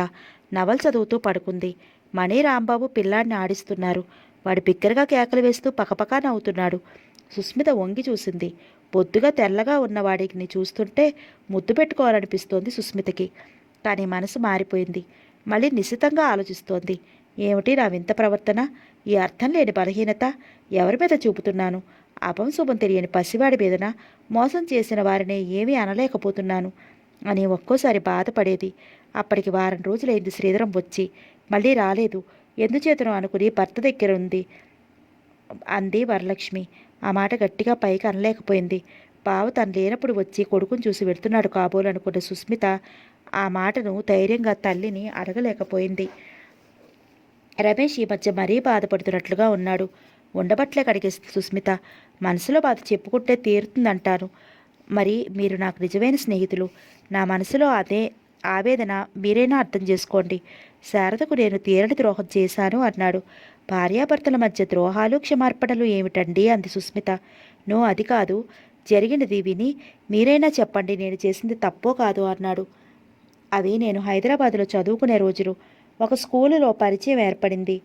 ఒక అమ్మాయితో పరిచయం ఏర్పడింది. కొద్ది రోజుల్లోనే ఆ పరిచయం కాస్త ప్రేమగా మారింది. ఆమె కూడా నా పేదరికాన్ని కాదని నా మనసును ప్రేమించింది. వయసు వరవడిలో మేము తొందరపడ్డాము. ఫలితం ఆమె గర్భవతి అయింది. అప్పటికి నాకు చదువు పూర్తయింది. కానీ ఉద్యోగం రాలేదు. మా పెళ్లి వాళ్ళ తల్లిదండ్రులకు ఏమాత్రం ఇష్టం లేదు.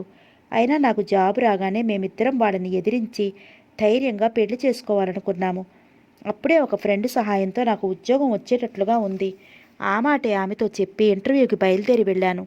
అదొక మారుమూల ఊరు. హైదరాబాద్కి చాలా దూరం. ఇంటర్వ్యూలో నేను సెలెక్ట్ అయ్యాను. కొద్ది రోజుల పాటు ట్రైనింగ్ అవ్వాలని చెప్పారు. మళ్ళీ నేను హైదరాబాద్ వచ్చేందుకు వీలు లేక విషయాలన్నీ వివరంగా నా ఫ్రెండ్కు తెలియజేశాను. ఆమెకి ఎలాగైనా చెప్పమని రాశాను. మా పెళ్లి గురించి, పుట్టబోయే బిడ్డ గురించి ఎన్నో కలలు ఆశలు పెంచుకున్నాను. ఆ తియ్యటి జ్ఞాపకాలతోటే ట్రైనింగ్ పూర్తి చేశాను. అపాయింట్మెంట్ ఆర్డర్ అందుకుని ఎంతో ఉత్సాహంగా బయలుదేరాను. వస్తున్నట్లుగా నా ఫ్రెండ్కి తెలియపరిచాను. స్పీడుగా పరిగెడుతున్న బస్సు ఉన్నట్టుండి సడన్ బ్రేక్ వేసినట్టు ఆగిపోయింది. భావి జీవితాన్ని గురించి ఎన్నో కలలు కంటున్న నేను ఉలిక్కిపడ్డాను. ఏమైంది అని కొందరు కిందకి దిగారు. కారు పాడైపోయింది. తెల్లవారిన తర్వాత మా కండక్టర్ని పంపి మనిషిని తీసుకురావాలి. అందాక ఈ రాత్రి బస్సులోనే పడుకోమని చెప్పాడు డ్రైవర్ బద్ధకంగా. అయితే ఈ రాత్రి కారు బాగుపడదా? నిరాశగా అన్నాను. లాభం లేదండి. చలిగాలి చూడండి ఎలాగుందో. ఈ రాత్రికి ఇంతే. ఒరేయ్, ఈ విషయం అందరికీ చెప్పండి అన్నాడు కారు గ్లాస్ డోర్స్ మూసేస్తూ. చేసేదేమీ లేక బస్సులోని వారందరూ ముసుగులు తన్నారు చలికి భరించలేక. ఈ దారిని ఏమైనా కార్లు లారీలు వస్తాయా అడిగాను కండక్టర్ని. ఏమోనండి, వస్తే వస్తాయి, లేకపోతే లేదు. అయినా ఈ చలిగాలలో ఎవరు కాచు కూర్చుంటారు అన్నాడు కండక్టర్ కూడా నిద్రలోకి జోగుతూ. నా ఆనందం ఆవిరిలా అంతరించిపోయింది.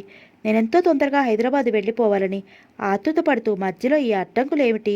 ఎప్పుడెప్పుడు ఆమె నాకు ముందుకు వాలి ఈ శుభవార్త ఆమె చెవిని వెయ్యాలని ఉవ్విళ్ళూరుతున్న చంద్రానికి బస్సు చెడిపోవటం అపశకునంగా తోచింది. ఏమైనా తెల్లవారే లోపల ఊరు చేరాలనే పట్టుదలతో, ఏదైనా కార్లు కానీ లారీలు కానీ వస్తాయనే ఆశతో రోడ్డు పక్క చిన్న వంతెన మీద ముడుచుకుని కూర్చున్నాను, సిగరెట్లు కాలుస్తూ. ఆ కారు చీకటిలో నా నిరీక్షణ ఫలించిందన్నట్లుగా దూరంగా హెడ్లైట్ కాంతి పడటం చూసి చటుక్కున లేచి నిలబడ్డాను. చేతులు చాచి ఆపమన్నాను. రాత్రిపూట అలవాటుగా ప్యాసింజర్స్ ఎక్కించుకుని వెళ్లే ఆ లారీ ఆగింది. ఎంత డబ్బైనా సరే తెల్లవారేసరికల్లా హైదరాబాద్ చేరాలని నా తపన. అందుకే ఆలోచించకుండా లారీ ఎక్కేశాను, సూట్ కేసుతో సహా. చలికి నిద్ర ముంచుకు వస్తోంది. డ్రైవర్ తప్పతాగినట్లు ఉన్నాడు. వాసన గుప్పుమంది. ఓ 4 గంటలు కళ్ళు మూసుకుంటే దిగిపోతానని సరిపెట్టుకున్నాను. తాగిన మైకంలో ఒళ్ళు తెలియని డ్రైవర్ ఓవర్ స్పీడ్తో డ్రైవ్ చేస్తూ చెట్టు గుత్తి చేశాడు. అంతవరకే నాకు తెలుసు. 6 వారాల తర్వాత హాస్పిటల్ నుండి డిశ్చార్జ్ అయిన నేను సరాసరి గిరి ఇంటికి వెళ్ళాను. అప్పటికే స్నేహితుడు గిరి పెళ్లి చేసుకుని భార్యతో సహా హనీమూన్ వెళ్ళాడని తెలిసింది. చేసేది లేక ప్రేమించిన ఆమె కోసమై ఆమె ఇంటికే వెళ్ళాను. అమ్మాయికి పెళ్ళైపోయిందని, మళ్ళీ మా ఇంటి ఛాయలు కూడా రావద్దని శాసించారు ఆమె తల్లిదండ్రులు. సమయం మించిపోవటం వల్ల వచ్చిన ఉద్యోగం చేయి జారిపోయింది. అన్ని విధాల ఇబ్బందులు చుట్టుముట్టడంతో మిన్ను పెరిగి మీద పడ్డట్టయింది నాకు. ఆమె కోసం పుట్టెడు ఆశతో వస్తే జరిగిందేమిటి? ఇక తను బ్రతకడమే అనవసరం అనుకున్నాను. చనిపోవాలని నిర్ణయించుకుని ఆత్మహత్య పూనుకుంటే శారద తండ్రి రక్షించి నన్ను తన ఇంట్లో ఉంచుకుని ధైర్యం చెప్పి ఆ కంపెనీలో ఉద్యోగం వేయించి శారదకిచ్చి పెళ్లి చేశాడు. తర్వాత విషయాలన్నీ శారద ద్వారా మీకు తెలిసినవే. తప్పక వస్తానని మాయమాటలు చెప్పి అందరిలాగే తనను నేను కూడా మోసం చేశానని ఆమె అపోహపడింది. అందుకే నా మీద కోపంతో ఇష్టం లేని మరొక పెళ్లికి తల వంచింది. నేను చేసిన మోసానికి ప్రతిఫలంగా నేను తండ్రినయ్యే అవకాశం కోల్పోయాను. ఒక అమాయకురాల్ని మోసం చేశాను. ఆ పాపమే అనుక్షణం నన్ను ఇలా కలిచివేస్తోంది అని దోసిట్లో ముఖం దాచుకున్నాడు రమేష్. ఇప్పుడు చెప్పండి సుస్మిత గారు, నేను ఆమెకు చేసింది ద్రోహం అంటారా కాదా? తెలిసి ఆమెకు, తెలియకుండా శారదకు ద్రోహం చేశాను. చెప్పండి అన్నాడు ఎర్రపట్ట కళ్ళతో రమేష్. మిమ్మల్ని మీరే ఎందుకలా కించపరుచుకుంటారు? మీరు చేసిన దానిలో వీసమంతైనా తప్పులేదు. మీరు ఆమెను పెళ్లి చేసుకోవాలనే వచ్చారు. కానీ సమయం దాటిపోయి ఆమె వేరొకరి భార్య అయింది. మీరు శారదను చేసుకునే నాటికి మీలోని లోపం మీకే తెలియదు. ఆ పరిస్థితిలో మీరు చేసింది తప్పేలా అవుతుంది అంది సుస్మిత. అది కాదు సుష్మిత గారు, మాది అందరిలాంటి ప్రేమ కాదు. మా ప్రేమ అతి పవిత్రమైనది. నన్నే భర్తగా అంగీకరించి నా పేదరికాన్ని కూడా లెక్క చేయకుండా తన సర్వస్వాన్ని ముందుగా నాకు అర్పించిన నా ప్రేమ దేవత మహీజ, అలాంటి దేవత నాకు దూరమైంది. సమయానికి గిరి కూడా ఊళ్ళో లేకపోవడంతో ఇలా జరిగింది. నేను రాసిన ఉత్తరాల గురించి గిరి మహీజకు చెప్పాడో లేదో నాకు తెలియదు. మనసు లేని మనువు చేసుకుని మహీజ ఎంతగా కుమిలిపోయిందో తలుచుకుంటే భరించలేకుండా ఉన్నాను. అసలు ఆమెకు తన బావంటే ఎప్పుడూ ఇష్టం లేదు.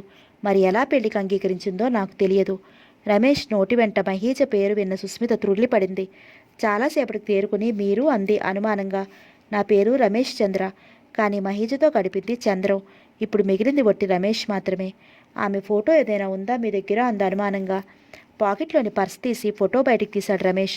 ఫోటో చూసిన సుస్మిత కొయ్యబారిపోయింది. మనసు బండబారింది. అంటే ఆ మహీజ ఈ మహీజ ఒక్కరే అన్నమాట. రమేష్ని ప్రేమించి నా మహీజ బావను పెళ్లి చేసుకుందన్నమాట. ఏం సుస్మిత గారు అలా ఉండిపోయారు? మహీజ మీకు తెలుసా అన్నాడు రమేష్. ఆహా లేదు, ఎక్కడో చూసినట్టుగా ఉంది అందుకని. రమేష్ అలా ఉద్రేకంగా మహీజల గురించి చెప్తుంటే ఆమె ఎవరో తనకేమవుతుందో చెప్తామని నోటిదాకా వచ్చి కూడా ఆగిపోయింది సుస్మిత. మహీజ మరొకరి భార్య అయిందంటేనే భరించలేని రమేష్ ఆమె మరణ వార్త విని తట్టుకోగలడా? జరిగిందంతా శారద గారికి తెలుసా అంది. శారద దగ్గర దాచిందేవీ లేదు. అంతా ఆమెకు చెప్పి శారద అంగీకరించిన పిమ్మటే మా పెళ్లి జరిగింది. ఎవరన్నా పెంచుకుందామని అనిపిస్తోంది. మా మనోవ్యాధికి అంతకంటే మందు లేదన్నాడు రమేష్. రమేష్ మాటలు సుస్మిత చెవిన పట్టం లేదు. ఆమె మనసులోని ఆలోచనలు సముద్ర తరంగాల్లా ఎగిసి పడుతున్నాయి. హైదరాబాద్లోని మహేజ రమేష్లు ఒకనాటి ప్రేమికులన్నమాట. అప్పటికే గర్భవతిగా ఉన్న మహేజను బావ ఎలా పెళ్లాడాడు? బావకు తెలియకపోయిన అత్తయ్య ఎలా అంగీకరించింది? మహేజకు బిడ్డ పుట్టిన విషయంలో అమ్మ లెక్కలు నిజమేనన్నమాట. మహీజకు మనసంతా చంద్రం మీదే ఉన్నప్పుడు బావను ఎలా పెళ్ళాడింది? వాళ్ళ దాంపత్య జీవితం సరిగా లేదని చుట్టుపక్కల వారన్న మాటలు నిజమేనా? తెలిసే రుక్మిణత్తయ్య ఊరుకుందేమో. మరి బావ ఎంత ప్రేమ లేకపోతే మహీజ చిహ్నంగా మిగిలిన బాబును తెచ్చుకుంటాడు? రమేష్తో తన పరిచయం, అతను తనని ఆప్తురాలుగా భావించి అతని కథ తనతో చెప్పటం, ఆ వ్యక్తి మహీజ కావటం జరిగింది కళా నిజమా అనిపిస్తోంది సుస్మితకి. ఎన్ని కొత్త నిజాలు బయటపడ్డాయి. రాత్రి 7 గంటలైంది. ఇంట్లో ఎవ్వరూ లేరు. సుస్మిత ఒంటరిగా పుస్తకం చదువుకుంటోంది. చలపతి పనిచేసే ప్లేడర్ గారి అబ్బాయి పెళ్లికి చలపతి వరలక్ష్మి పిల్లలు కలిసి వెళ్లారు. సుస్మిత రావడంతో వరలక్ష్మి రాత్రి 10 గంటలకు వస్తాం, ఒంటరిగా కాకుండా పక్కింటి వాళ్ళ పిల్లల్ని ఎవరైనా తోడుగా ఉంచుకో అని చెప్తూ వీడికి కడుపు నిండా పాలు పట్టాను. పడుకుంటే మళ్ళీ లేవడు. వీడికి చేసేదేమీ లేదు, కాస్త చూస్తూ ఉండు, అది చాలు అని కూతురు మూడు బాగుండటము చూసి మెల్లగా చెప్పింది. ఏ కళనుందో కానీ అడగగానే అంగీకరించింది సుస్మిత. తల్లి వాళ్ళు వెళ్ళాక కాసేపు పిల్లవాడితో ఆడుకుంది. వాడికి నిద్ర రావడంతో ఉయ్యాల్లో వేసి నవల పట్టుకుంది చదవటానికి. నవల మంచి ఇంట్రెస్టింగ్గా ఉంది. మధ్యలో తలుపు చప్పుడైంది. నవల పక్కన పెట్టి లేచింది సుస్మిత తలుపులు తీయటానికి. తలుపులు తీసిన సుస్మిత అలాగే ఉండిపోయింది. ఇంచుమించు శ్రీధరం పరిస్థితి కూడా అలాగే ఉంది. ఎలాగో లోపలికి వచ్చి ఇల్లంతా కరే చూసి ఎవరు లేరు కాబోరు అనుకున్నాడు. పెళ్లికని బస్సు ఎక్కించినవాడు చూసిన సుస్మితని మళ్ళీ ఇన్నాళ్లకు చూశాడు. ఆ ఆనందం తాలూకు తృప్తి అతని ముఖంలో కనపడుతోంది. శ్రీధరాన్ని చూసిన సుస్మితకి కోపంతో ముఖం ఎర్రబడింది. అతను చేసిన మోసం గుర్తొచ్చి ఏం మాట్లాడలేక మౌనంగా ఉండిపోయింది. అత్తయ్య వాళ్ళు లేరు, పెళ్లికెళ్లారు. ఆ గదిలో నీ కొడుకున్నాడు, తీసుకెళ్లొచ్చు అంది ముక్తసరిగా. కోపంలో కూడా అందంగా ఉన్న సుస్మిత రూపం మనోహరంగా ఉన్నా ఆమె మాటల్లోని పదును గ్రహించకపోలేదు శ్రీధరం. ఒక్కసారి సుస్మితను తన గుండెలకి హత్తుకోవాలని, జరిగింది చెప్పాలని ఎంతో ఆత్రంగా ఉంది అతని మనసు. స్మిత, నీతో కాసేపు మాట్లాడాలి అని క్షణం ఆగి ఆమె ముఖంలోకి చూసి వచ్చి కూర్చున్నాడు. నాతో ఏం మాట్లాడక్కర్లేదు, నేను ఎవరి మాటలు వినను, వచ్చిన పని చూసుకుని వెళ్ళవచ్చు అంది కోపంగా. చటుక్కున లేవబోయిన సుస్మితని 2 చేతులతో గట్టిగా పట్టుకుని కూర్చోబెట్టబోయాడు శ్రీధరం. ఏమిటి నీ అఘాయిత్యం? ఎవరు లేనప్పుడు వచ్చి విసురుగా లేచింది సుస్మిత. స్మిత, నువ్వేనా ఈ మాటలు అంటున్నది అన్నాడు శ్రీధరం. విషాదం గూడు కట్టుకున్న అతని కళ్ళు పేలవంగా ఉన్నాయి. అవును, సుస్మితనే. ఒకనాడు నిన్ను ప్రేమించి ప్రేమించబడి నీ చేతుల్లో చిత్తుగా ఓడిపోయి మోసానికి గురైన సుస్మితని మాట్లాడుతున్నాను అంది తీవ్రంగా. ఆమె ప్రతి మాట అతని మనసును కోస్తున్నట్లుగా ఉంది. మనసావాచ ఒక్క మాట నన్ను మర్చిపోయాలని చెప్పగలవా స్మిత అన్నాడు దీనంగా శ్రీధరం. నువ్వు, నీ తాలూకు ఊహలు, నీ రూపం నా మనసుని ఎప్పుడో వీడిపోయాయి. అంది పెంకంగా సుస్మిత కన్నీళ్లతో. నేను నమ్మను. నీ గురించి నాకు బాగా తెలుసు. నువ్వన్న మాటలు నిజంగానే హృదయంలో నుంచి వచ్చినవి కావు. నా మనసులోని బాధను ఒక్కసారి నీ ముందు చెప్పి నా మనసును తేలికపరుచుకొని అన్నాడు బాధగా. ఓహ్, భార్య కన్నా పరాయి వాళ్ళు ఎక్కువ నీకు మనసులో మాట చెప్పుకోవటానికి అంది హేళనగా. స్మిత, నువ్వెన్ని అన్నా సరే నేను చెప్పేది మానను. నీ మీద నా ప్రభావం ఎంత తీవ్రంగా ఉందో నీకు తప్ప మరెవరికీ తెలియదు. నేను నిన్ను ప్రేమించకుండా ఉండలేను. నువ్వు లేకుండా గడిపే ప్రతి క్షణం నేనెంత బాధపడుతున్నానో, ఎలాంటి నరకయాతను అనుభవిస్తున్నానో నేనెలా చెప్పను. నన్ను ఏ విధంగా అనుకున్నా సరే, వ్యక్తిత్వం లేని వాడినన్నా పర్వాలేదు, కానీ జరిగింది వింటే నువ్వు ఇలా మాట్లాడవు. ఏం జరిగిందో నాకు తెలుసు. మానే పుండును మళ్ళీ గాయంగా మార్చకు. దయచేసి నువ్వు వెళ్ళిపో. నీకో నమస్కారం అంది చేతులు జోడిస్తూ. అతని ఉనికిని భరించలేకుండా ఉంది సుస్మిత. నా మాట విను. ఆ సంఘటన జరిగాక నిన్ను కలుసుకుని జరిగిందంతా చెప్పి నీ నుంచి క్షమాపణ కోరుకోవాలనే అనుకున్నాను, కానీ మనస్కరించలేదు. అందుకే నీ దగ్గరికి రాలేకపోయాను. అవును, చేసిన తప్పు అలాంటిది. ఎదురుపడేందుకు మనసు ఎలా ఒప్పుతుంది? అన్నింటికీ సిద్ధమయ్యి పీటల మీద పెళ్లి చెడగొట్టి నన్ను కాదని మహీజను చేసుకునేందుకు నీకు మనసు ఒప్పింది. కనీసం నువ్వు కానీ అత్తయ్య కానీ జరిగింది చెప్పగలిగారా? నేనేమవుతానో ఆలోచించారా? బంధుత్వాలైనా చూడకుండా కట్నాల పేరుతో అయిన వాళ్ళకి ద్రోహం చేసే మీరు మనుషులేనా? నీ వలన కాదు నా జీవితం ఇలా మ్రోడుగా తయారైంది. వద్దు బావా, వద్దు. మరేమీ చెప్పకు. ఇక్కడి నుంచి తొందరగా వెళ్ళిపో. నా మనసు మరింత క్షోభ పెట్టకు. దీనంగా ఏడుస్తోంది సుస్మిత. శ్రీధరం మనసు తల్లడిల్లింది సుస్మిత కన్నీరు చూసి. ఆప్యాయంగా పొదివి పట్టుకుని దగ్గరికి తీసుకోబోయాడు. ఛీ, నన్ను ముట్టుకోకు మహీజను తాగిన చేతులతో అతని నుంచి విదిలించుకుని దూరంగా జరిగింది సుస్మిత. స్మిత, మహీజా నేను ఒక్కరోజు కూడా భార్యాభర్తలుగా గడపలేదు. లోకం దృష్టిలో మాత్రమే మేమిద్దరం భార్యాభర్తలం. బావా, తెలివిగా మాట్లాడకు. మహీజ మీద ఇష్టంతోనే ఆమె బిడ్డకు తండ్రివయ్యావా? ఏమాత్రం ప్రేమ లేకుండానే ఆమె చిహ్నంగా మిగిలిన బాబుని వాళ్ళని కాదని అక్కడి నుంచి తెచ్చావా? ఆనాడు పెళ్లి పందిరిలో మీ అత్తగారు మహీజ మీద మోజుతో కావాలని చేసుకున్నాడని చెప్పిందట. అది అబద్ధమేనా? కట్టుకథలు చెప్పి నన్ను నమ్మించాలని చూడకు. నీ కళ్ళబొల్లి కబుర్లు విని మైమరిచిపోవటానికి నేను మునుపటి సుస్మితాని కాదు, తెలుసా? కోపంతో ఆమె ముఖం ముద్దమందారన్న తయారైంది. సుస్మిత అంటున్న ఒక్కొక్క మాటకి శ్రీధరం మనసు గుండె తూట్లు పడుతున్నట్టుగా ఉంది. శరీరాన్ని నీరసం ఆవహించింది. వెనక్కి జారగిలపడి వాలుకుర్చీలో కూలబడి ఎదురుగా ఉన్న టీపాయ్ మీద కాళ్ళు చాపుకుని అలసటగా తలకి వెనక్కి వాల్చి కళ్ళ మీద చేతులు పెట్టుకుని పడుకున్నాడు. నిన్నెలా నమ్మించాలో, ఏ విధంగా చెప్పాలో నాకు తెలియటం లేదు. నేనేనాడైనా నీతో అబద్ధం చెప్పానా స్మిత? జరిగిందంతా తెలిసిన నన్ను నమ్మించాలనుకోవటం నీ అవివేకం అంది సుస్మిత. ఏమీ తెలియకుండానే పిచ్చిగా మాట్లాడటం నీ అవివేకం తెలుసా? నీ పట్టుదల నీతే గాని నా మాట కాస్తైనా వినవే. నేను చెప్పేది నువ్వు ఖచ్చితంగా వినాల్సిందే అన్నాడు తీవ్రంగా. అప్పటికే విసుగుపోయిన శ్రీధరం అతని మనసులోని ఉద్రేకాన్ని, మనసులోని తీవ్రతను, కళ్ళలోని ఎరుపు చీరలను గమనించిన సుస్మిత కంగారు పడింది. ఎప్పుడూ శ్రీధరంలోని ప్రేమను తప్ప కోపాన్ని చూడని సుస్మిత అతని తీరును చూస్తుంటే నిజంగానే భయమేసింది. అప్పటికి శ్రీధరం వచ్చి గంట అయింది. అతని వాలకం చూస్తుంటే జరిగిందంతా ఖచ్చితంగా చెప్పేటట్లుగా ఉన్నాడు. తొణక్కకుండా కూర్చుంది సుస్మిత. నేను చెప్పే ప్రతి మాట విను. చిన్నప్పటి నుంచి ప్రేమగా బావా మరుదులుగా కలిసిమెలిసి పెరిగాం. వయసు వచ్చాక అందరిలాగే మనలో కూడా ప్రేమను గురించి భార్యాభర్తలమవ్వాలనే కోరిక పెరిగింది. ఒకరి కోసం ఒకరు పుట్టామనిపించింది. కానీ విధి మనల్ని క్రూరంగా విడదీసింది.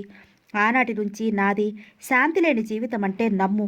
ఇంకొద్దిసేపట్లో నువ్వు నన్ను ఎలా నిర్ణయిస్తావో పూర్తిగా విను. నువ్వు చెప్పబోయే నిర్ణయం మీదే నా ముందు జీవితంలోని సంతోషమంతా ఇమిడి ఉంది. ఆ రోజు ఎంతో ఆనందంగా, ఎన్నో మధురమైన ఆలోచనలతో మీ బస్సు కదలగానే ఇంటివైపు నడిచాను. గుండెలు చిక్కబట్టుకుని ఏ భావం లేకుండా నిశ్చలంగా కూర్చుంది సుస్మిత. బస్సు దూరం అయ్యేసరికి సుస్మితకి చెయ్యి ఊపుతూనే ఉన్నాడు బస్సు దూరం అయ్యే వరకు సుస్మితకి చెయ్యి ఊపుతూనే ఉన్నాడు శ్రీధరం. సుస్మిత దూరం అయిపోతోందంటే ఏదో తెలియని సున్నితమైన బాధగా అనిపించింది అతనికి. సుస్మితకి చెప్పి తనేమిటి డీలా అయిపోతున్నాడు? రేపు తను వెళతాడు. నడుస్తున్న అతనికి సడన్గా ఏదో టాయిలెట్ సామాన్లు కొనాలని గుర్తుకొచ్చి షాపుకేసి నడిచాడు. తనకు కావలసిన సామాన్లు తీసుకుని ఇల్లు చేరేసరికి 9 గంటలయ్యింది. ఇల్లంతా బంధువులతో హడావుడిగా ఉంది. పెళ్లి దగ్గరకు వచ్చేయడంతో దాదాపుగా చుట్టాలందరూ వచ్చేశారు. ముఖ్యంగా పెద్ద మేనమామ సదానందం భార్యతో కూతురుతో రావటం కించిత్తు ఆశ్చర్యం అనిపించింది శ్రీధరానికి. ఏరోయ్ పెళ్ళికొడుకా, బావున్నావా అన్నాడు సదానందం. ఎప్పుడొచ్చారు మీరు అన్నాడు శ్రీధరం. సాయంకాలం వచ్చామయ్యా. వచ్చిన దగ్గర నుంచి ఎప్పుడెప్పుడు చూస్తామా అనిపించిందనుకో. ఎప్పుడో చిన్నప్పుడు చూశాను. చాలా పెద్దవాడివయ్యావు అంది శ్రీధరం కేసి పరిశీలనగా చూస్తూ కృష్ణవేణి. అసలు నీకు మేనమామ అనేవాడు ఒకడు ఉన్నాడని ఏమాత్రం అభిమానం ఉన్నా మా ఊరు రాకుండా ఉంటావా అన్నాడు నిష్ఠూరంగా సదానందం. అర్థం కాని అభిమానానికి ఉక్కిరిబిక్కిరయ్యాడు శ్రీధరం. మహీజా, ఇలా రా తల్లి అని కూతురిని పిలిచి శ్రీధరం బావమ్మా అని చెప్పాడు కూతురికి సదానందం. మా ఇంటికి వచ్చినప్పుడు చూశాను మామయ్య అన్నాడు శ్రీధరం. ఎందుకో మేనమామ మాటలు కృత్రిమంగా అనిపించాయి.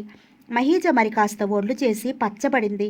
చీరకట్టులో ఆమె అందం మరింత ఇనుమడించింది. అందరి భోజనాలు పూర్తయ్యాయి. ఒక్కొక్కరే చాపలు పరుచుకుని తలో మూల నిద్రలోకి జారుకున్నారు. రుక్మిణి, విశ్వనాథం తమతో తీసుకువెళ్లవలసిన సామానులన్నీ మరోసారి చూసుకుంటున్నారు. శ్రీధరం మెల్లగా తల్లి దగ్గర చేరి సాయంకాలం మామయ్య గారింట్లో విశేషాలు చెబుతూ వాళ్ళు వెళ్లే వరకు ఉన్నానని చెప్తున్నాడు. ఇంకా నయ్యో, నువ్వు కూడా బస్సు ఎక్కేవు కాదు అన్నాడు నవ్వుతూ విశ్వనాథం. మీరు మరీనండి, నా కొడుకేం వెర్రిబాగులు వాడిలా కనిపిస్తున్నాడా మీ కళ్ళకి అంది చిరుకోపంగా రుక్మిణి. సరి వాదనలు తర్వాత ఆ డబ్బు పెట్టెలో ఉంచావా? పంచెల జగత మరొకటి పెట్టావా అన్నాడు విశ్వనాథం. ఆహా, నాకు గుర్తున్నంత వరకు అన్నీ పెట్టాను. ఏమన్నా మర్చిపోతే అక్కడే చూసుకోవచ్చు అంది రుక్మిణి. పెద్ద మావయ్య వాళ్ళు వస్తారనుకోలేదమ్మా అన్నాడు శ్రీధరం. నాకు ఆశ్చర్యంగానే ఉందిరా. ఎప్పుడూ ఎవరింటికి రాని అన్నయ్య రావటం, వదిలి కూడా చాలా మారినట్టు ఉంది. ఆ మహీజ లాగు చుక్కాలతో కాకుండా ముందు చీర కట్టుకుని రావటం నాకు కొంత మనశ్శాంతిగా ఉంది. కాస్త ఈసారి అత్తయ్య అన్న అభిమానం ఉన్నట్టుగా అనిపిస్తోంది.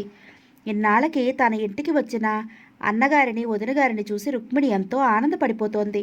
అందరికీ ఆశ్చర్యంగానే ఉంది వాళ్ళు రావటం. పోనీలే, ఇన్ని రోజులకి మళ్ళీ అందరూ కలుసుకున్నాం. చలపతి కూడా ఆనందిస్తాడు. మీ అక్కయ్య కూడా వస్తే ఆలోటు కూడా ఉండేది కాదు అన్నాడు విశ్వనాథం. ఇదిగో శ్రీధరం, రేపు మధ్యాహ్నం 2 గంటలకల్లా రమ్మని బస్వాడికి చెప్పాను. ఓయ్ రుక్మిణి, రేపు ఉదయం భోజనాలు తొందరగా పూర్తి చేసుకుని రెడీగా ఉండాలి. రేపు సాయంకాలానికి మనం అక్కడ ఉండాలి అన్నాడు విశ్వనాథం హెచ్చరికగా భార్యతో. అలాగేలేంటి, మీరిది 10వ చెప్పటం అంది ఆవలిస్తూ. శ్రీధరం గదిలో మహీజా, కృష్ణవేణి పడుకున్నారు. వాళ్ళు పడుకుంటే నేను ఎలా పడుకోనమ్మా? హాల్లో పడుకోమని చెప్పకూడదు చిరాగ్గా అన్నాడు శ్రీధరం. పోనీలే శ్రీధరం, పడుకున్న వాడిని లేపటం ఎందుకు? నీ మంచం మీద నువ్వు పడుకో, కాదంటే ఇదిగో ఇక్కడ పడుకో అంది. తను కాస్త పక్కకి జరిగి తల కింద దిండు సరి చేసుకుంటూ రుక్మిణి. శ్రీధరానికి తన గదిలో ఫ్యాన్ కింద పడుకుంటే కానీ నిద్ర పట్టదు. హాల్లో పడుకుందామంటే దోమల బాధ ఒకటి. గత్యంతరం లేక మనసులో కొనుక్కుంటూ తన మంచం మీదకి చేరాడు. లైట్లు ఆర్పపోతూ మహీజ కేసి చూశాడు. అంతలోనే దృష్టి మరల్చుకుని లైట్ ఆర్పేశాడు. శ్రీధరానికి ఎంతకీ నిద్ర రావడం లేదు. పైగా కృష్ణవేణమ్మ గుర్రు పెట్టే విధానం చూస్తుంటే ఒళ్ళు మండిపోతోంది అతనికి. సుస్మిత ముగ్ధ మనోహర రూపం కళ్ళ ముందు కదలాడుతోంది. మహీజ తన గదిలో పడుకుందని, తను సుస్మిత హాల్లో మంచాలు వేసుకుని నాటి రాత్రి తను చేసిన అల్లరి గుర్తుకొచ్చి నవ్వుకున్నాడు. తను కన్న కళలు పండబోతున్నాయి. అమ్మ కోరిక ప్రకారం సుస్మిత తన భార్యగా వస్తోంది. సుస్మిత, ఆ రోజైతే మంచం మీద కూర్చుంటే లేచిపోమన్నావు, మరి పెళ్ళయ్యాక ఏమంటావు? కళ్ళకి కనిపించిన సుస్మితతో కబుర్లు చెప్పుకుంటున్నాడు శ్రీధరం. ఆమెతో గడపబోయే వైవాహిక జీవితం తాలూకు మధుర స్మృతులు ఊహించుకుంటూ మెల్లగా నిద్రలోకి జారాడు. శ్రీధరం హృదయపీఠాన్ని సుస్మిత పూర్తిగా ఆక్రమించేసుకుంది. ఓరచూపులతో, చిలిపి మాటలతో ఆ రోజు అతనిని ఉక్కిరిబిక్కిరి చేయసాగింది. స్మిత, నిన్ను భారీగా పొందిన నేను చాలా అదృష్టవంతుడిని. కలతలు, కలహాలు లేకుండా మన జీవితం అంతా హాయిగా మధురంగా గడిపేయాలి. మనం మిగిలిన వారికి ఆదర్శ దంపతులం కావాలి. ఇది నా కోరిక. ఏమంటావు అన్నాడు శ్రీధరం ఆమె కళ్ళల్లోకి ఆశగా చూస్తూ. ఆమె పారవస్య హృదయంతో నిండుగా చూసింది. ఆ చూపులలోని సోయగాన్ని మధురాతి మధురంగా ఆస్వాదించసాగాడు శ్రీధరం. మాట్లాడవే అన్నాడు ప్రేమగా ఆమెను దగ్గరవుతూ. చూడండి, చుట్టూ ఉన్నవాళ్ళు ఏదో ఘోరం జరిగిపోయినట్లుగా మన వంక చూస్తున్నారు అంది సుస్మిత సిగ్గుతో తల వంచుకుని. ఘోరమా అన్నాడు శ్రీధరం పక్కకు చూస్తూ. అయ్యో, ఎంత ఘోరం జరిగింది? ఇంకే ఉంది దేవుడో, నా కూతురు జీవితం నాశనం అయిపోయింది అని బిగ్గరగా ఏడుపులు, గోలగా మనుషుల మాటలు వినపట్టంతో స్వప్నసీమలో విహరిస్తున్న శ్రీధరం ఉలిక్కిపడి లేచాడు. తన ప్రక్కనున్న మహీజను చూసి నివ్వెరపోయాడు. ఏం జరిగిందో అర్థం కాలేదు అతనికి. ఇలా రాత్రిపూట మహీజ తన పక్కకు వచ్చి నిలబడిందేమిటి? సుస్మిత ఏమైంది? ఆశ్చర్యంగా చూస్తూ ఏం జరిగింది మహీజ, నువ్వేమిటిరా నా పక్క మీదకొచ్చావు అన్నాడు. చాలే, ఏమి తెలియని నంగనాచిలా అడుగుతున్నావు. ఫ్యాన్ గాలికి చలిగా ఉన్నట్లు అనిపించి వరండాలో పడుకున్నాను. పరాయివాడా ఏమిటనుకున్నాను, కానీ నా కూతుర్ని ఇలా చేస్తాడని ఊహించలేకపోయాను. దాని జీవితం నాశనం అయిపోయింది. దీన్నెవడు పెళ్లి చేసుకుంటాడు? నేను ముందే చెప్పానండి ఈ పెళ్లికి వద్దు అని. నా మాట విన్నారు కాదు. ఇంత అఘాయిత్యం జరుగుతుందని అనుకోలేదండి. బిగ్గరగా ఏడుస్తున్న కృష్ణవేణి మాటలు విని ఉలిక్కిపడ్డాడు శ్రీధరం. అతనేదో మాట్లాడేదంతలో, చూడు బావా, ఇదే న్యాయం. రేపు పెళ్లి పెట్టుకుని నా కూతురుతో ఆ విధంగా ప్రవర్తించడం ఏమన్నా బాగుందా? రేపు నలుగురికి ఈ విషయం తెలిస్తే నా పరువేం కాను, దాని పెళ్ళేం కాను. ఏరా శ్రీధరం, మేమేం పాపం చేశామని మమ్మల్ని ఇలా అవమానిస్తావు అన్నాడు సదానందం. మామయ్య, ఏమిటి నువ్వనేది? నేను మహీజని. నో, మా ఇద్దరి మధ్య ఏం జరగలేదు. ప్లీజ్ మహీజా, నువ్వైనా చెప్పు. వీళ్ళు అనుకున్నట్లుగా మన ఇద్దరి మధ్య ఏం జరగలేదని. అసలు చాప మీద పడుకున్న దానివి నా మంచం మీదకి ఎట్లా వచ్చావు నువ్వు? చెప్పు. మహీజ జబ్బలు రెండు చేతులతో పట్టుకుని రౌద్రంతో ఆమె కళ్ళల్లోకి చూసి అడిగాడు శ్రీధరం. అంతవరకు కన్నీళ్లతో పక్కగా నిలబడిన మహీజ, బావా ఎందుకలా? మాట పూర్తి చేయకుండానే ఏడుస్తూ వెళ్ళిపోయింది మహీజ. మహీజ కూడా అలా అనటంతో శ్రీధరం మొహం ఎర్రబడింది. కాదు, మీరందరూ కలిసి నాటకం ఆడుతున్నారు. ఏదో ప్లాన్తోనే మహీజ నా దగ్గరకు వచ్చింది. నేనేమీ తప్పు చేయలేదమ్మా, నా మాట నమ్ము. నీ పాదాల సాక్షిగా ప్రమాణం చేస్తున్నాను. కన్నీళ్లతో తల్లిదండ్రులను నమ్మించాలని చూస్తున్నాడు శ్రీధరం. పెళ్లికి వచ్చిన చుట్టాలందరూ తలొక రకంగా అంటుంటే తల పగలు కొట్టుకుని చచ్చిపోదామా అనిపించింది శ్రీధరానికి. మనిషి సిగ్గుతో కుచించుకుపోయాడు. ఇంకా నయ్యం, పెళ్లి కాకుండా తొందరపడ్డాడు కనుక సరిపోయింది. శ్రీధరానికి పెళ్ళైతే ఆ ఆశ కూడా ఉండేది కాదు. జరిగిందేదో జరిగింది. ఈ పరిస్థితుల్లో శ్రీధరం సదానందం కూతురిని పెళ్లి చేసుకోవటమే సరైన పరిష్కారం అని నిర్ణయించారు పెళ్లికి వచ్చిన పెద్దలందరూ. శిలాప్రతిమలా నిలబడటం తప్ప రుక్మిణి ఏమీ మాట్లాడలేదు. కొడుకు చేసిన పనికి తల వంచుకుని నిలబడ్డాడు విశ్వనాథం. సదానందం, కృష్ణవేణి కూడా ఆ నిర్ణయమే సరైందన్నారు. వీళ్ళ మాటలు వింటున్న మహీజ, చంద్రం అయిపోయింది. నా జీవితం మరొకరితో ముడిపడిపోతోంది. నువ్వు వస్తావని ఎదురు చూసి కళ్ళు కాయలు కాచే. అందరిలాగే నువ్వు మోసగాడివనుకోలేదు, కానీ నీ మీద నాకేమాత్రం కోపం లేదు. ప్రేమ తప్ప. నాన్న మాట ప్రకారం అమ్మ ఆత్మహత్య చేసుకుంటానని ఒట్టు పెట్టుకోవడంతో తప్పనిసరిగా ఈ నాటకం ఆడి మనసు లేని మనవుకు తల ఉంచుతున్నాను. గర్భిణిగా ఉన్న నన్ను ఈ పరిస్థితిలో పెళ్ళెవరు చేసుకుంటారు? అందుకనే నాన్న చెప్పినట్లుగా ప్రాణం లేని మహీజగా నేను ఈ పనికి ఒప్పుకున్నాను అనుకోసాగింది మహీజ. తొలిసారిగా శ్రీధరం మీద ఎనలేని బాధ కలిగింది, ఎనలేని జాలి కలిగింది మహీజకి. నన్ను క్షమించి బావా, నీకు చేస్తున్న ద్రోహానికి మోగగా వెలిపించింది ఆమె మనసు. తనతో ప్రమేయం లేకుండా జరిగిన నిర్ణయానికి అప్రతిభుడయ్యాడు శ్రీధరం. మహీజ, నేనేం చేశానని నన్ను ఇలా శిక్షిస్తున్నావు? నీతో ఒక మాట అయినా మాట్లాడని నేను బలవంతంగా చిచి, ఈ ఆలోచన మనసులోకి రాగానే జుగుప్సగా ఉంది అతనికి. నేను ఈ పెళ్లికి ఒప్పుకోనన్నాడు శ్రీధరం. మహీజతో నాకు ఏ విధమైన సంబంధం లేదు. నిశ్చలంగా ఉంది అతని ముఖం. ఎందుకు ఒప్పుకోవు? జరిగింది కాదంటే మారిపోతుందా? ఎంతమంది సాక్షులున్నారో తెలుసా? నా కూతుర్ని కాదని ఆ సుస్మితను చేసుకుని ఎలా కాపురం చేస్తావో చూస్తాను. అవసరమైతే కోర్టు దాకా వెళతాను అంది గర్జిస్తున్నట్టుగా కృష్ణవేణమ్మ. అత్తయ్య, ఎందుకు అలా అభండాలు వేస్తావు? నేనేం చేశానని నాకు ఇంత కఠిన శిక్ష? మావయ్య, ఎప్పుడు రానివాడి మా ఇంటికి వచ్చావని సంతోషించాను. పెద్దవాడివి, నువ్వైనా చెప్పు బ్రతిమలాడుతున్నాడు శ్రీధరం. పెద్దవాడిని కాబట్టే మర్యాదగా పెళ్లి చేసుకోమని చెప్తున్నాను. నా మాట విని ఒప్పుకో. కఠినంగా ఉంది సదానందం మాట. ఎందుకు ఒప్పుకోవాలి? చచ్చినా ఒప్పుకోను. చెయ్యని తప్పుకి బాధ్యుడరయ్యి సుస్మితను కాదని నీ కూతురు మెళ్ళలో 3 ముళ్ళు వేయటానికి నేనేం వెర్రివాడిని కాదు. ఎట్టి పరిస్థితుల్లో కూడా సుస్మితని దూరం చేసుకోను ఉద్రేకంగా అన్నాడు శ్రీధరం. ఒప్పుకున్నావు, ఎందుకు ఒప్పుకోవు? చస్తానని బెదిరించే నీ మొండి మాటలు తీసి అవతల పెట్టు. ఇంతవరకు మంచిగా చెప్తున్నాను. మీ అమ్మ నాన్నల ముఖం చూసి ఊరుకున్నాను. అనుకున్న ముహూర్తానికి మహేష్తో నీకు పెళ్ళై తీరుతుంది శాంతించినట్టుగా అన్నాడు సదానందం. 4 రకాలుగా నలుగురు సదానందం మాటల్ని ఏకగ్రీవంగా నిజమని తీర్మానించారు. చిక్కన్లో పిప్పిలాగా తయారైంది శ్రీధరం మనసు. భగవాన్, నన్నింత క్రూరంగా ఎందుకు హింసిస్తున్నావు? కావాలని, చెయ్యాలని నేనేమీ చెయ్యలేదే.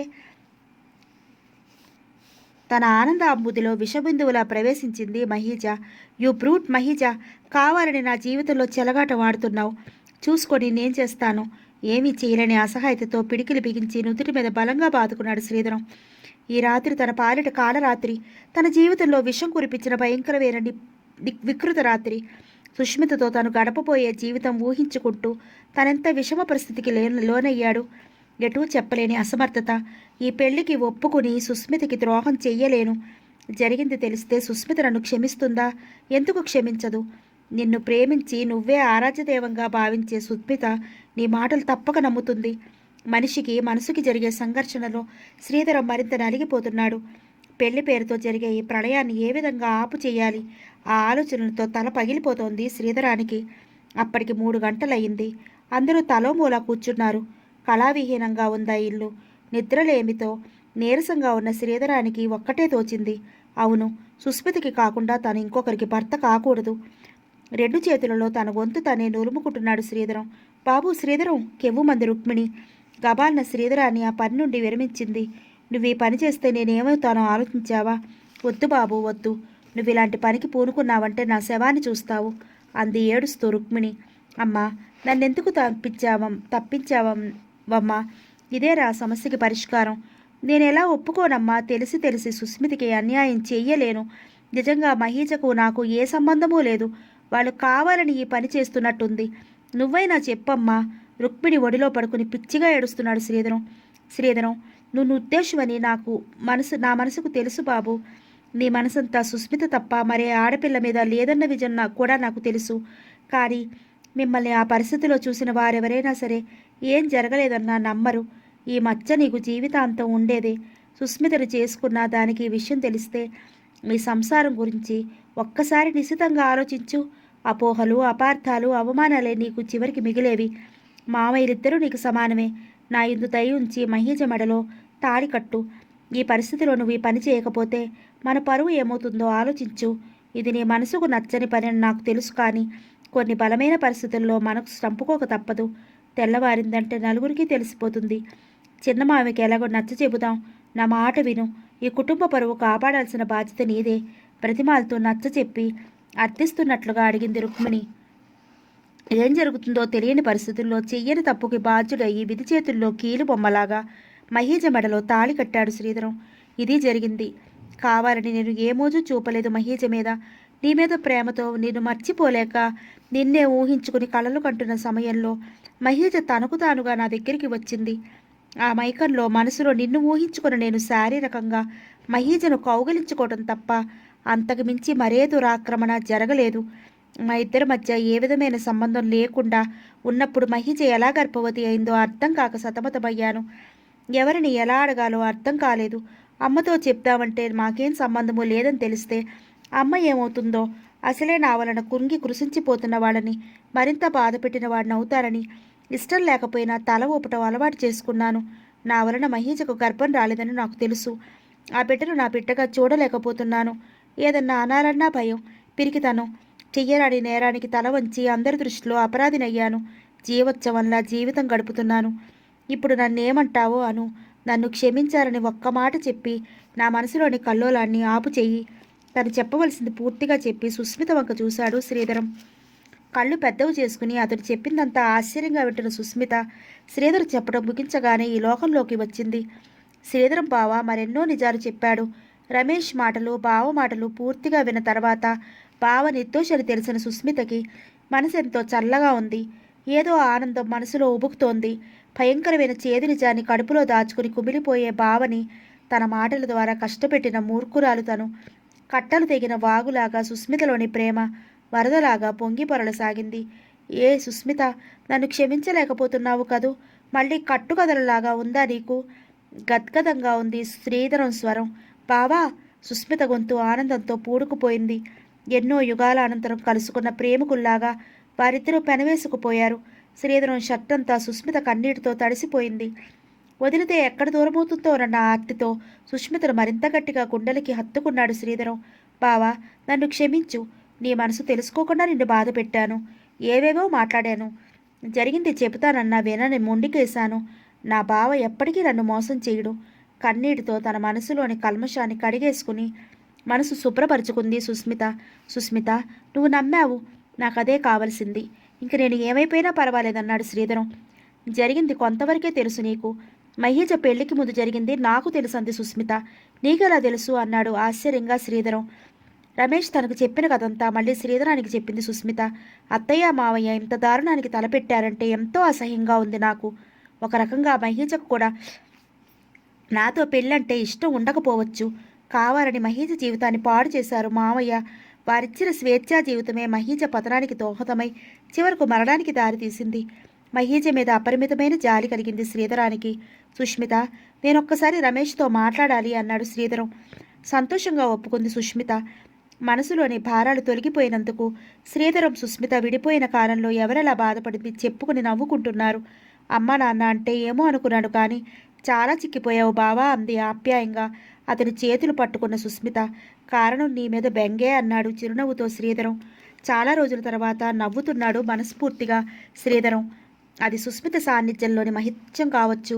అదే సమయంలో చలపతి వరలక్ష్మి, రుక్మిణి విశ్వనాథం ఒక్కసారిగా లోపలికి రావటం చూసి సుస్మితని వదిలి దూరంగా నిలబడ్డాడు శ్రీధరం. మీరొచ్చి ఎంతసేపు అయింది అన్నాడు శ్రీధరం. తల్లిని నలుగురు ఒకరి ముఖాలొకరు చూసుకుని నవ్వుకున్నారు. మేము ఊరి నుంచి రాగానే ఇంట్లో నువ్వు లేవు. మేము కంగారుగా ఎక్కడికి వెళ్ళావా అనుకుని చివరికి ఇక్కడికి వచ్చాం. ఇంట్లో చూస్తే ఎవరూ లేరు. నువ్వు సుస్మిత్తో ఘర్షణ పడుతున్నట్లుగా అనిపించింది. ఏం మాట్లాడుకుంటారోనని మీ నాన్న బయటే నిలబడదామన్నారు. మొదలుపెట్టిన కాసేపటికల్లా అత్తయ్య మామయ్య వచ్చారు. వాళ్ళు కూడా అలాగే నిలబడిపోయారు. మొత్తానికి జరిగింది అందరికీ తెలిసింది. మనసులోని అనుమానపు పొరలు తొలగిపోయాయి అని. ఏరా తమ్ముడు, నా కొడుకు తప్పే ఉందో తెలుసుకున్నావా? శ్రీధరం మీద మీకు అందరికీ కోపం పోయిందా? ఏదో శాపంలాగా ఇన్నాళ్ళు మన కుటుంబాలు విడిపోవాలని ఉంది కాబోలు. ఏమైతేనే శ్రీధరం నిర్దోషిత్వం రుజువైంది అంది రుక్మిణి మరొకసారి. నన్ను క్షమించక్కయ్యా, జరిగింది తెలియక ఉద్రేకపడిన మాట వాస్తవమే. తర్వాత తప్పెవరిది కాదని, మనకి ప్రాప్తం లేదని సరిపెట్టుకున్నాను. నీ ఎదుట పడాలంటే సిగ్గనిపించి నువ్వు రాగానే బయటికి వెళ్ళిపోయాను. కానీ నువ్వు నన్ను అపార్థం చేసుకుంటావని నాకు తెలుసు. అన్నయ్య వలన మన కుటుంబంలో కలతలు రేగాయని ఊహించలేకపోయాను. వాడికి మాత్రం ఏం మిగిలింది? కడుపు శోకం తప్ప అన్నాడు చలపతి. పోనీలే చలపతి, శ్రీధరానికి అలా రాసి ఉంది, ఎవరేం చేస్తాం? ఏమా సుస్మిత, మీ బావ మీద కోపం పోయినట్లేనా పూర్తిగా అన్నాడు విశ్వనాథం. సుస్మిత తల వంచుకుని నిలబడింది. వాతావరణం చాలా హాయిగా మబ్బులు విడిపోయిన ఆకాశంలా తెల్లగా తుఫాన్ అనంతరం ఏర్పడిన ప్రశాంతంగా ఉంది ఆ కుటుంబ సభ్యులందరి మనసులో. సుస్మితకైతే మరీను ఆ రాత్రంతా మేనత్త పక్కనే పడుకుని తమ ఇంట్లో జరిగినవన్నీ, తనకు సంబంధాలు రావటం, యశోదత్తయ్య తను తీసుకెళ్లటం, తనే రకంగా ఉద్యోగంలో చేరింది, మొత్తం సంగతులన్నీ చెప్పేసింది. తనతో పాటు అత్తయ్య కూడా నిద్ర లేకుండా చేసిందా రాత్రి. చలపతి వరలక్ష్మి నవ్వుకున్నారు అది చూసి. శ్రీధరం కూడా నిద్రపోలేదా రాత్రి. తన నిర్దోషిత్వం రుజువైందన్న ఆనందం ఒకవైపు, సుస్మిత తనకు దక్కుతుందా అన్న అనుమానం మరొకవైపు. డాక్టర్ చెప్పిన మాట తెలిసి కూడా అమ్మ నాతో ఎందుకు చెప్పలేకపోయింది? బహుశా దానివల్ల నా మనసులో మనస్పర్ధలు ఏర్పడి మహేజను ఏం చేస్తానో అనే అమ్మ అనుకుందేమో. వాళ్ళని కష్టపడటం ఎందుకని నేను నా మనసు నొప్పించడం ఇష్టం లేక వాళ్ళు విషయాన్ని మరుగుపరిచేశారు.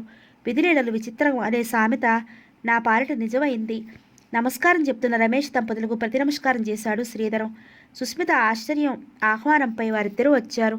రమేష్ గారు, ఆ రోజు మీరు చెప్పినదంతా దయచేసి మరొకసారి మా బావ సమక్షంలో చెప్పండి అంది సుస్మిత. మహేజతో తన పరిచయం మొత్తం యథాతథంగా చెప్పిన రమేష్ నేనెంతో ఆశగా వెళ్లేసరికి మహేజకి మరొకరు సొత్తు అయిపోయింది. ఎవరి పాపమైనా నేను ఈనాడు తండ్రి కాలేని అసక్తుణ్ణి. మహేజకు పుట్టిన బిడ్డే నా బిడ్డ. ఎక్కడ ఉందో ఎలా ఉందో నా మహీజ. కన్నీటితో చెప్తున్న రమేష్ మాటలకు అడ్డొస్తూ, మహీజ నా కజిన్ సిస్టర్. మహీజ పెళ్లి చేసుకుంది మా బావ శ్రీధరాన్ని అంది సుస్మిత. అలాగా, ఇన్నాళ్ళు చెప్పారు కాదే. ఎలా ఉంది మహీజ? పుట్టిన బిడ్డ ఏది? ఆతృతగా అడుగుతున్నాడు రమేష్. సారీ, మహీజ బిడ్డను కని చనిపోయింది. సుస్మిత, బాబుని ఇలా తీసుకురా అన్నాడు శ్రీధరం. ఏంటి, మహీజ మరణించిందా? ఎప్పుడు? మహీజ, నా మీద కోపంతో నన్ను విడిచి వెళ్ళిపోయావా? నీ గుర్తుగా నాకు బాబుని మిగిల్చిపోయావా? మన కలల పంట ఈ బాబా? శారదా, వీడు నా బిడ్డ, నా ప్రేమ ఫలం. మహీజతో గడిపిన జీవితానికి గుర్తుగా నాకు ఈ బాబుని మిగిల్చిపోయింది.